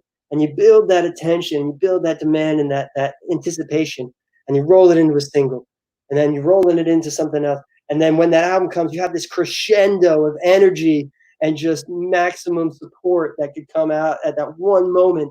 And it's just like this incredible feeling. So I'm all about singles. You don't want to ruin the whole album. I like, if it's a 10-song album, I wouldn't do more than 3. If it's a 12-song album, I wouldn't do more than 4. If it's a 15-song album, I wouldn't do more than 5. But in this day and age, with how music is consumed, singles are vital. Thanks, Craig. Appreciate you, bro. Hal Archer, if you had to choose one thing a fan could do to help promote bands coming to their hometown to play, what would that be? Buy tickets. But no, I mean, it's really like we are selling as a show. We're selling an experience, which is wholly different from just going to the bar and posting up and having some drinks. We're selling an experience that is not Netflix, right? We're selling a community and a feeling that is everybody all together in that space.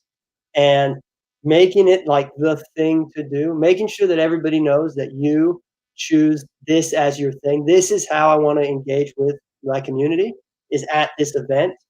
Um, and more than just, you want to see the show? Like, this is going to be the thing. This is going to be the event. We're all going to go and we're going to, we're going to get wild. We're going to get weird. We're going to go in. We're going to go hard.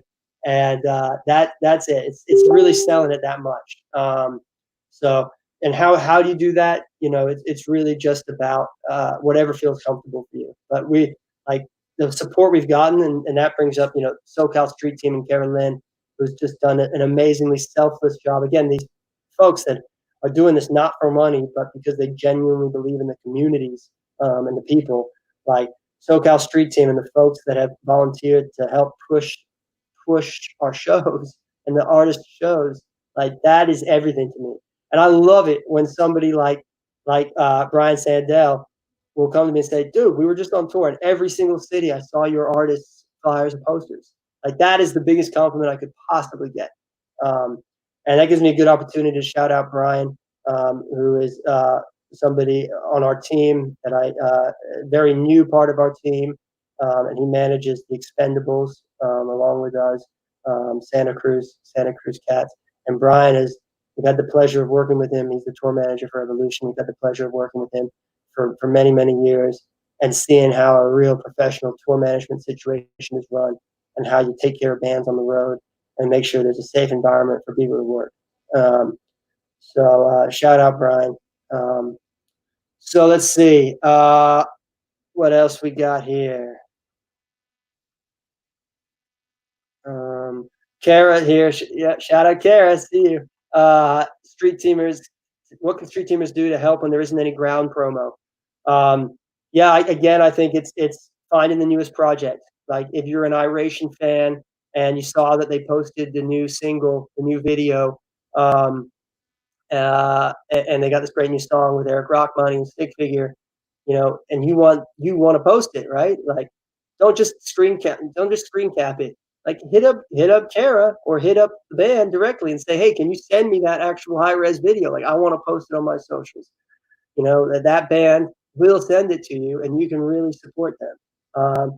Also, Street Teamers can pick a playlist and just put it on all night.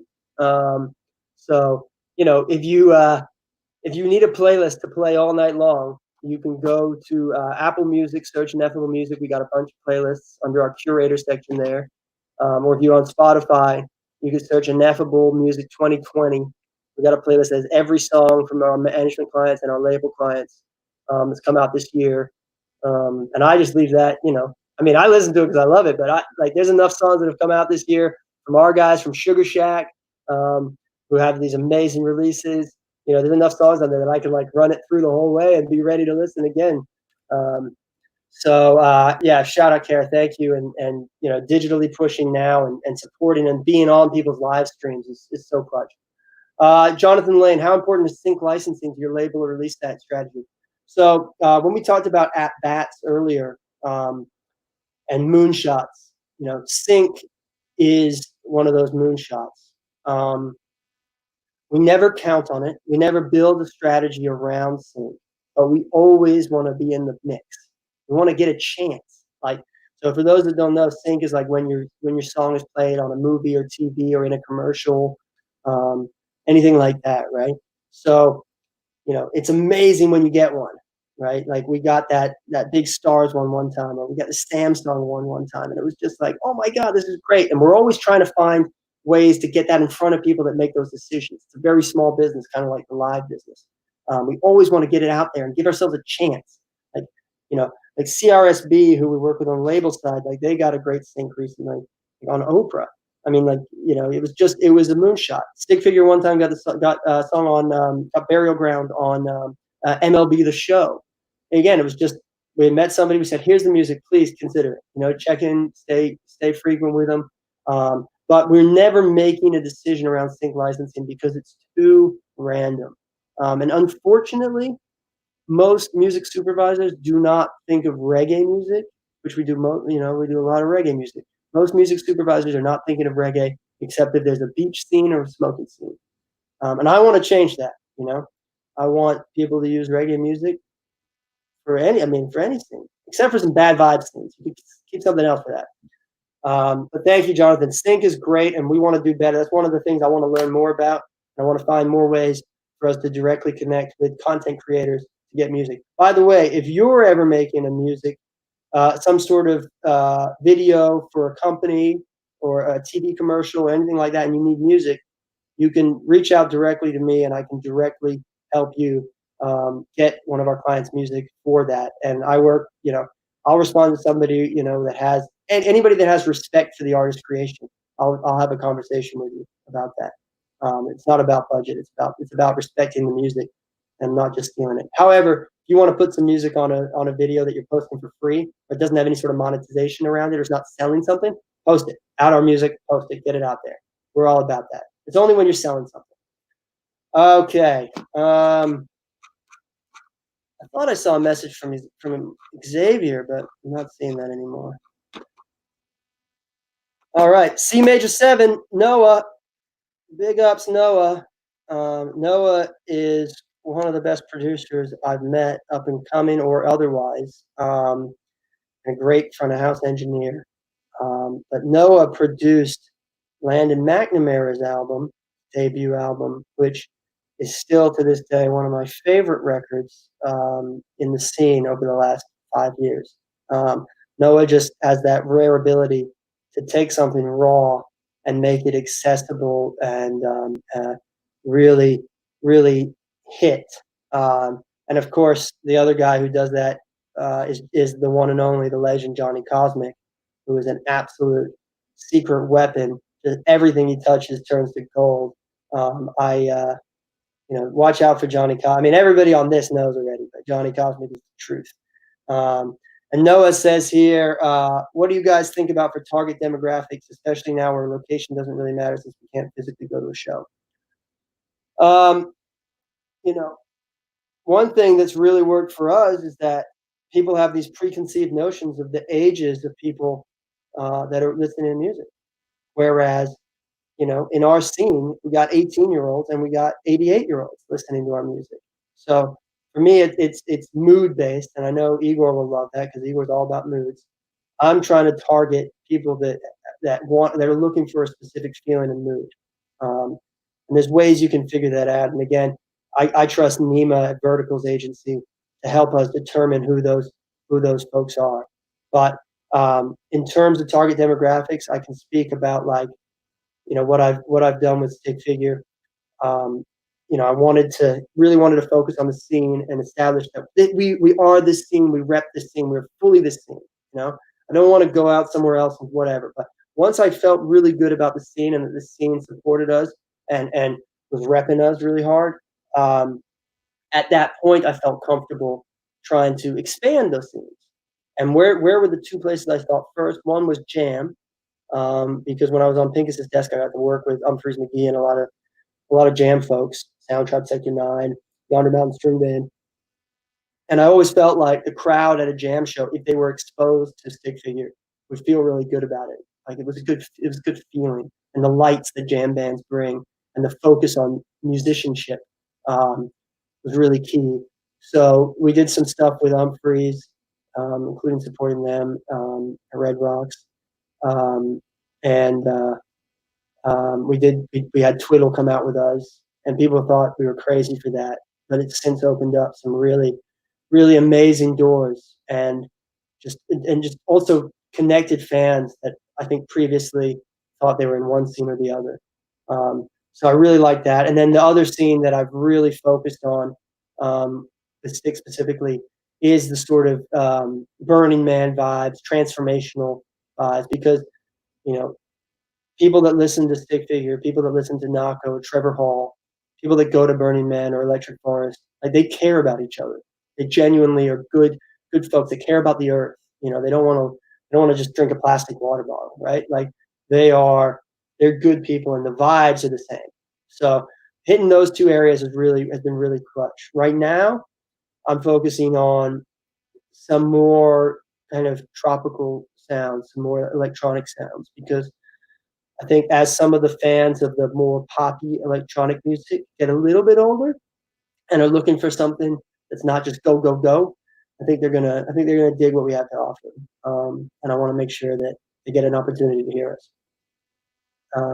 Thank you for that great question, no, and I can't wait to hear whatever next music you got, man. C major 7, always putting out some shit. And another guy that understands the value of ownership. Um, really clutch. Aaron Richardville saying Big Wild Odessa. Yep, yep. Maximum respect. I love the full band setups those guys have. Also, you know, Kygo's one that I really think fits in well with Stick. Dave Halchak Music, who came up with the idea to pass out pizza during college set at Cali Roots last year? That was Igor, and Abel, who I want to give Abel a shout out, works tirelessly with Igor on Cali Buds and everybody else that Igor works on, and cleaning up stuff and working on the back end to make sure that the artists are taken care of and that we're helping move the needle. Yeah, that was Igor's thing. I think Domino's should have paid us for that, man. I don't know. I'm still mad about that. I saw that bill hit the receipt one time. I was like, man, this is messed up. But it was a great feeling, and that feeling out there in the crowd was so cool. So that's another one of those things that I was like totally wrong about. You know, like, dude, what are you doing? Like, this is crazy. But when it was out there, when it was going, it was perfect. It just hit the moment. It hit the moment exactly. So Earthcry, yep, big up to Earthcry, all the way from Jamaica. Thank you so much for checking this out. Some great music. Really, really excited to hear some more. Hopefully one day we can work on a project together. That would be a absolute dream come true. So let's see.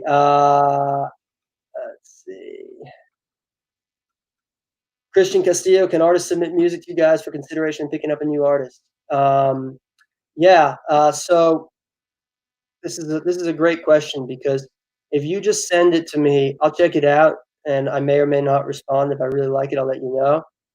But I think what's really important is, how can you figure out a way that multiple other people are letting me know, you know, that you have something that's worth putting out, that should rise above the other noise. Because most of the stuff that gets to me is pretty damn good. I listen to stuff, I'm like, oh my God, it's great.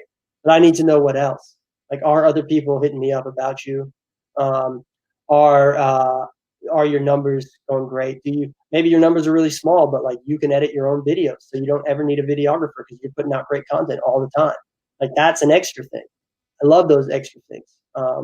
And it's just like, if you send it just in an email and then forget about it, or if you send me 25 emails, or if you find my cell phone number and text me, it's probably not like the best way to do it. What would be better is make it so that the places that I am, or the places that I'm looking, or the places that I consume music, like, I'm seeing you, right? And then when you hit me with an email, I'm gonna be like, yo, I saw that name before. Oh, Christian? Yeah. Okay. I know what's up. So think about the people you want to reach and what matters to them and how to reach them. And if you want to submit your record for Rootfire, it's very simple. You just go to rootfire.net, because we are going to pick a new band really, really soon to put out their record. We're going to give them an interest-free loan, all the money to put out the record, all the label services, and that loan is paid back just from the sales of the record. As soon as that's paid back, 100% of the money goes to the artist. You change the password, boom, you never have to talk to us again if you don't want to. And that has been, I mean, almost every album that's come out on Rootfire has been a #1 reggae album. Steel Pulse's record was nominated for a Grammy, and Coffee won, which was well deserved, and really great to see a female artist win a Grammy in reggae, because again, super underrepresented. So I definitely am hoping that we can find some more. We did a Hyrie record, Wandering Soul, on Rootfire. I really love to find some new amazing female artists that we can push in the coming months and years. But yeah, we want to see new music. We do. We love it. But if you want us to really work on it, then I think you want to figure out how to hit us with it. Let's see. Is there Jordan Volkmer? Is there a lack of demand for digital marketing experience in the industry, whether in-house or independent? I mean, there's some amazing digital marketers. I've talked about Rootfire. Hey, Maya. Oh, new beer. You are the greatest. That is my daughter, Maya. She's 6 years old. Bought me a refill of my almanac just in time. My last sibling.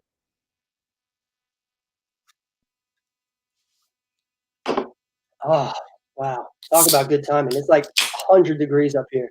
I think my air conditioner was making the mic buzz at the beginning, so let's move this around so it's right there. Cheers. Almanac, Alameda, California. Great brewery. Good people. Saw these people at every single reggae show at the Cornerstone in Berkeley. Amazing folks. So lack of demand for digital marketing experience in the industry, in-house or independent. Um, yeah, there's a great demand. It's a great demand. Whether or not people are going to pay you for it, that's the difference, right? So if you want to be in digital marketing, again, I'd focus on what you've seen work. You know, what tricks have people done that work? Get a list of those tricks. Identify someone that's not doing all those things and reach out to them and offer to help. Once you can prove that you're invaluable to them, then you're going to be hired. You're going to be good. Everybody needs digital marketing. You know, Xavier, who I was looking for his comment earlier, from Social Sound System, who works with Iration. He was the first person I saw that really got it in the scene, that was able to navigate the different tech companies as they popped up, how to, early people doing cell phone numbers, for artists. Just these new little tricks of how to get your music out to everybody, because that's always been our thing. Like, I don't care if it's monetized. I don't care any of that stuff, as long as it's everywhere. I want it to be everywhere, and I want the artist to own it. And if it's everywhere, it doesn't mean it's going to get played unless it's being marketed right. So nowadays, my go-to shop, Nima Fadavi Verticals, I like every project needs massive digital marketing. Like, there's some projects, some festivals or projects that will spend six figures on digital marketing, and there's some that will spend $300 on. So yeah, we do need more people like that in the industry. But again, you got to prove your value first. Thank you. Aaron Richardville says, tip your servers. Yeah, that's true.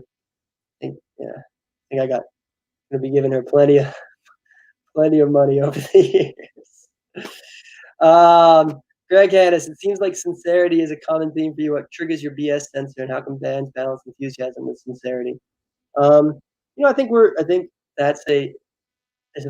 is a fine balance there. There's a sincerity is absolutely important. If you hit me up with a text message, I haven't, we don't know each other like that. Hit me up with a text message. You're like, hey bro, how's it going? And I just know, like, I'm like, dude, you dropped an album today. Like, I know what's coming next.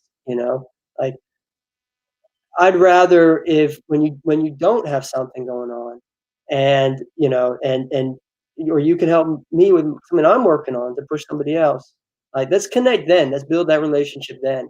And that way, when your thing happens and you would like some support from other people, then it's like, it's real. I want to help you. There's so many great folks like that across the industry, and where we've had that sort of relationship. So BS sensor, I mean, it's pretty clear when somebody is strictly just, in it for what they can get out of a transaction. Like, their interaction with you is a transaction. I'm not really interested in those sorts of relationships. I'll do them if I need to. Like, if you got something I need, I'll deal with a transactional relationship. But it's not it's not how I want to work, and it's not how I want to build my business. Let's see. Oh, Aaron Borwitz, shout out for Hive, Santa Cruz. At least they were Santa Cruz. Now repping all over the Northern California coast. How much does radio play a role in the modern age of music? Terrestrial radio, I think, is a great talking point. I like to push our music to, depending on what it fits, I like to push to college radio. I like to push to indie non-com, called non-commercial stations. I like to push to AAA if it makes sense. Mostly to have a talking point, though. I'm not expecting to grow my base too much from being on, one of those stations. One of my favorite stations in the world, KRML in Monterey. You know, I wanna be there because it's an indie operation that's pushing new music that they believe in. I'm not relying on it to be, the number one driver. I use them more than I use them to find out what I like, more than I want them to drive plays for my bands and discovery for my bands. Um, I think it's a good talking point though, because if you're trying to come up as a band, you need um, you need to have a lot of those talking points, like, yo, you got this going on, and this, and this, and this, and this, and radio is a cool piece in that, but it's no longer the biggest discovery engine um, that exists out there. Like Pandora, for us, for our bands, has been the number one discovery engine across the board. Um, but there is stuff that's not terrestrial radio. Sirius XM, which is what I have in my car, and we produce, Cali Roots Radio on Channel 42, The Joint on Sirius XM, with Eric Rachmani hosting and Dan Sheehan from Cali Roots hosting.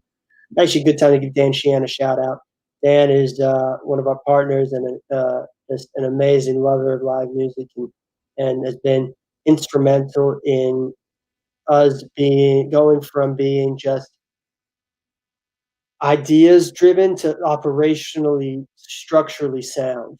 Like, no one knows how to put together an operation in live music like Dan.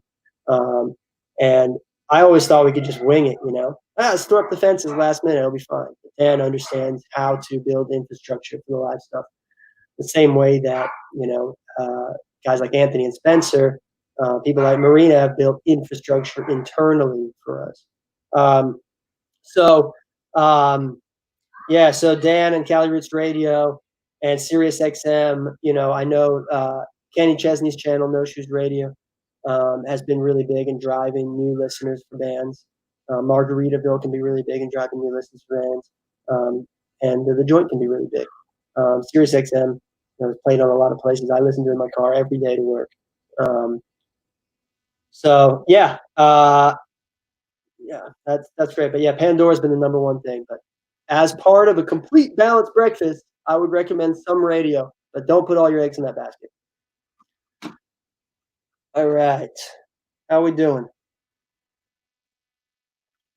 Oh, Cristo Camino, missing you guys. Yeah, man, miss you too. Can't wait to see another show, bro. Much support, respect to you guys. Carl Bellotti. Is there a first part of your question, Carl? You're putting out your first EP, Swimming Alone, trying to boost it and get myself out. What advice do you have for guerrilla artists? Yeah, I mean, singles, don't go straight into that EP. Get that first single, and then go work that single. Pee Wee, who we talked about, at the very beginning of this conversation, who give us a chance with Collie Buds. Pee Wee took Collie's single and worked it for months and months and months before it popped, trying to get it to different DJs, different people.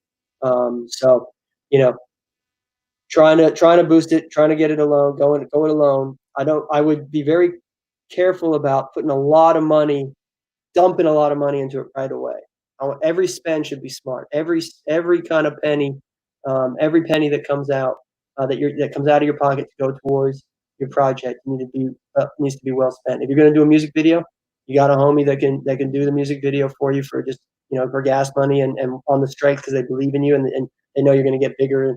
And the next music video you'll be able to pay them properly. Somebody like that, right? And if you are going to spend any money to boost your music, I would go to Nima Fadavi at Verticals and give him some money to boost it to fans of similar bands. And Carl's saying his band's name is Irie Nature. Next project May 16th. So yeah, man, keep grinding, keep making music. I mean, my biggest fear of COVID-19 is that there's not going to be enough revenue sources for artists, and people are going to just give up on being artists and go get regular jobs. Like, that would be the absolute worst case scenario for me. So let's see what else we got here. Sky Wasco, sorry if I mispronounced your name, Sky. Advice for bands in smaller markets looking to expand to larger scenes and communities. Dominate the smaller market. It's actually our entire business was built off secondary and tertiary markets. And what I mean by that is the Santa Cruzes of the world, the Chico Californias of the world. I remember going to Reggae on the River the first time Revolution played and passing out 10,000 flyers at Reggae on the River that had a Chico, California date the next week for Revolution in the middle of summer when there's no school in session. And on the other side, Collie Buds' tour. And, going to Chico, I could make a bigger impact than I could, I could make a much bigger impact than I could at, let's say, in LA or San Francisco. Like, I'm just a drop in the bucket. I can't really get out there and canvas the whole area. So the smaller market is actually a benefit for you, I think. And if it, depending on where it is, if you want to comment what market you're specifically talking about, I might have some specific advice for that marketplace, because a lot of it is dependent on who the people are that are pushing bands in that marketplace. So I'll wait and see if you drop that. But Chris is saying about Submit Hub. Yep, that's fantastic. That's awesome. Yeah, I have used Submit Hub. I'm down with Submit Hub. I think you could spend 10 or 20 bucks a lot worse. So that's great. That's about checking out where stuff is. Before I go to the Submit Hub though, I do like to canvas people's playlists and see about it's direct content. So Sky's saying from Eugene, obviously you got Wow Hall there. So for me, if I was in Eugene, I would be saying my goal is I want to headline Wow Hall. I want to sell out Wow Hall. What steps can I do to get that done? I'm not thinking about McDonald Theater yet. I'm not thinking about the amphitheater, right? I want to sell out Wow Hall. What do I need to do to sell Wow Hall? Well, school's probably got to be in session. And I have to be canvassing this stuff appropriately, and I need to be part of the scene. I need to be out and about. Because if you sell out Wow Hall, Portland's going to give you an offer. You're going to get an offer in Portland. You're going to get an offer in Seattle. You could go down and rent, the Armory in Southern Oregon, down there, wherever that is, Ashland. You can go rent the Armory there and throw your own show. If you're crushing in Eugene, you're going to get the opportunity to expand to bigger markets. And how are you going to crush in Eugene? You got to develop that local scene. And we need more bands in Eugene, like places like that. Like Oregon does not have enough reggae bands, constantly working out there. We need more. So I think, who can you network up there? Who can you network with up there that has stuff going on? Who can you trade playlists with? I think you're going to be in a great position actually to grow up there right now. Let's see. Someone asked me, and I don't know who this was, but someone asked me how we use numbers of streams in specific markets to determine draw.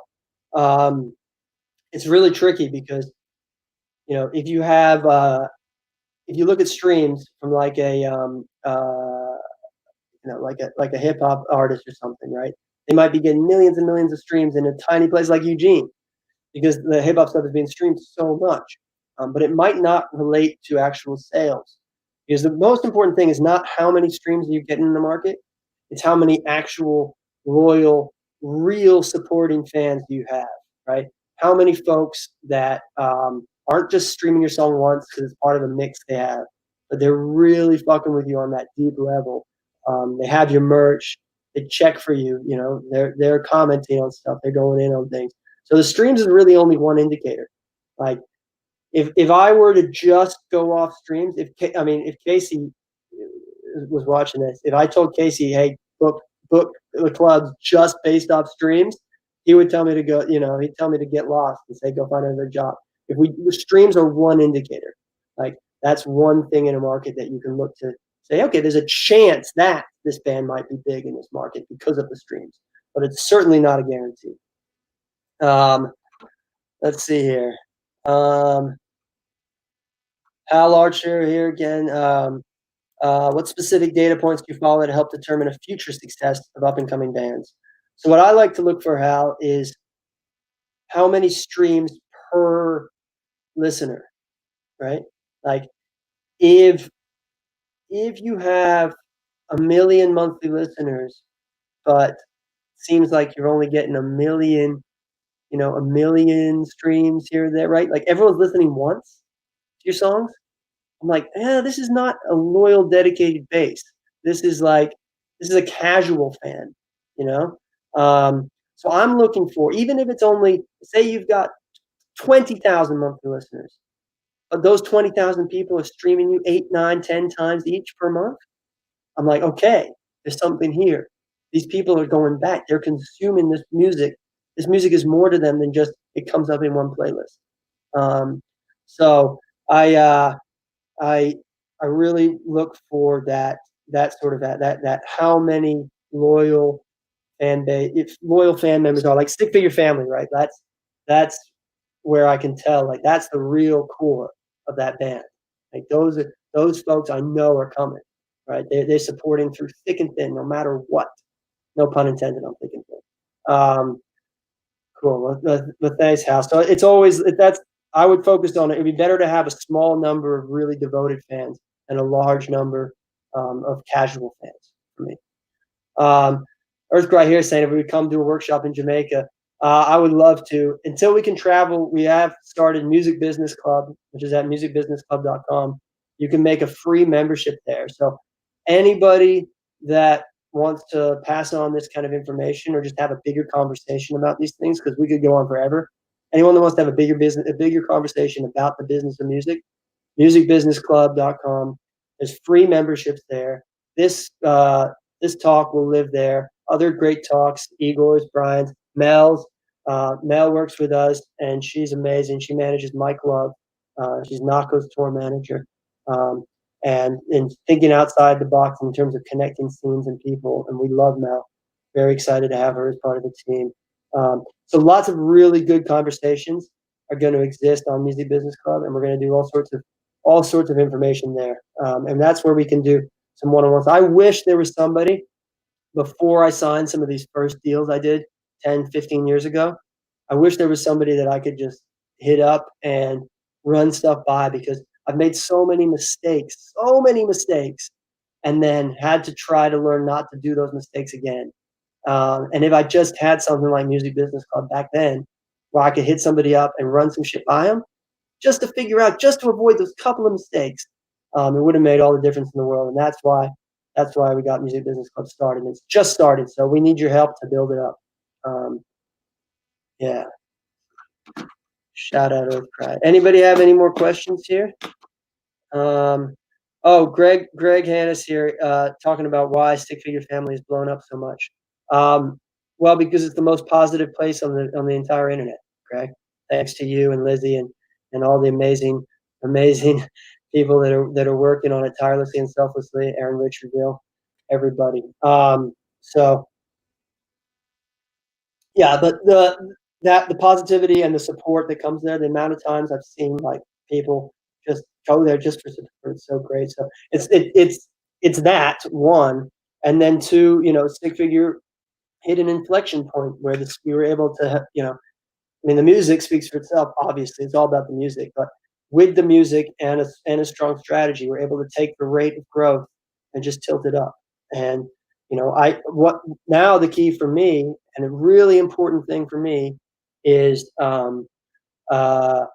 absolute most important thing for me with Stick Figure is I want it to still, even as it's growing, it's got to always feel and it's got to always be true to its core as like something that can be your secret because it is so personal for me. Like that music is so personal for me, and it's not about it being bigger and being everywhere. Like it doesn't need to get any bigger, and it needs to be always treated as something that is this special little niche, even as it does get to more people. We want it to be to more people, but we need to do that in the way that we treat it like a one-on-one sort of a real organic growth and never divert from that path and that truth. So yeah, I mean, I think people have been catching on. So yeah, is there something larger? Greg says bigger than that. Fair enough. Is there something larger? Yeah, I mean, the work of the team. The work of Marina and Adam, and all of it, and Anthony and Juan Manuel.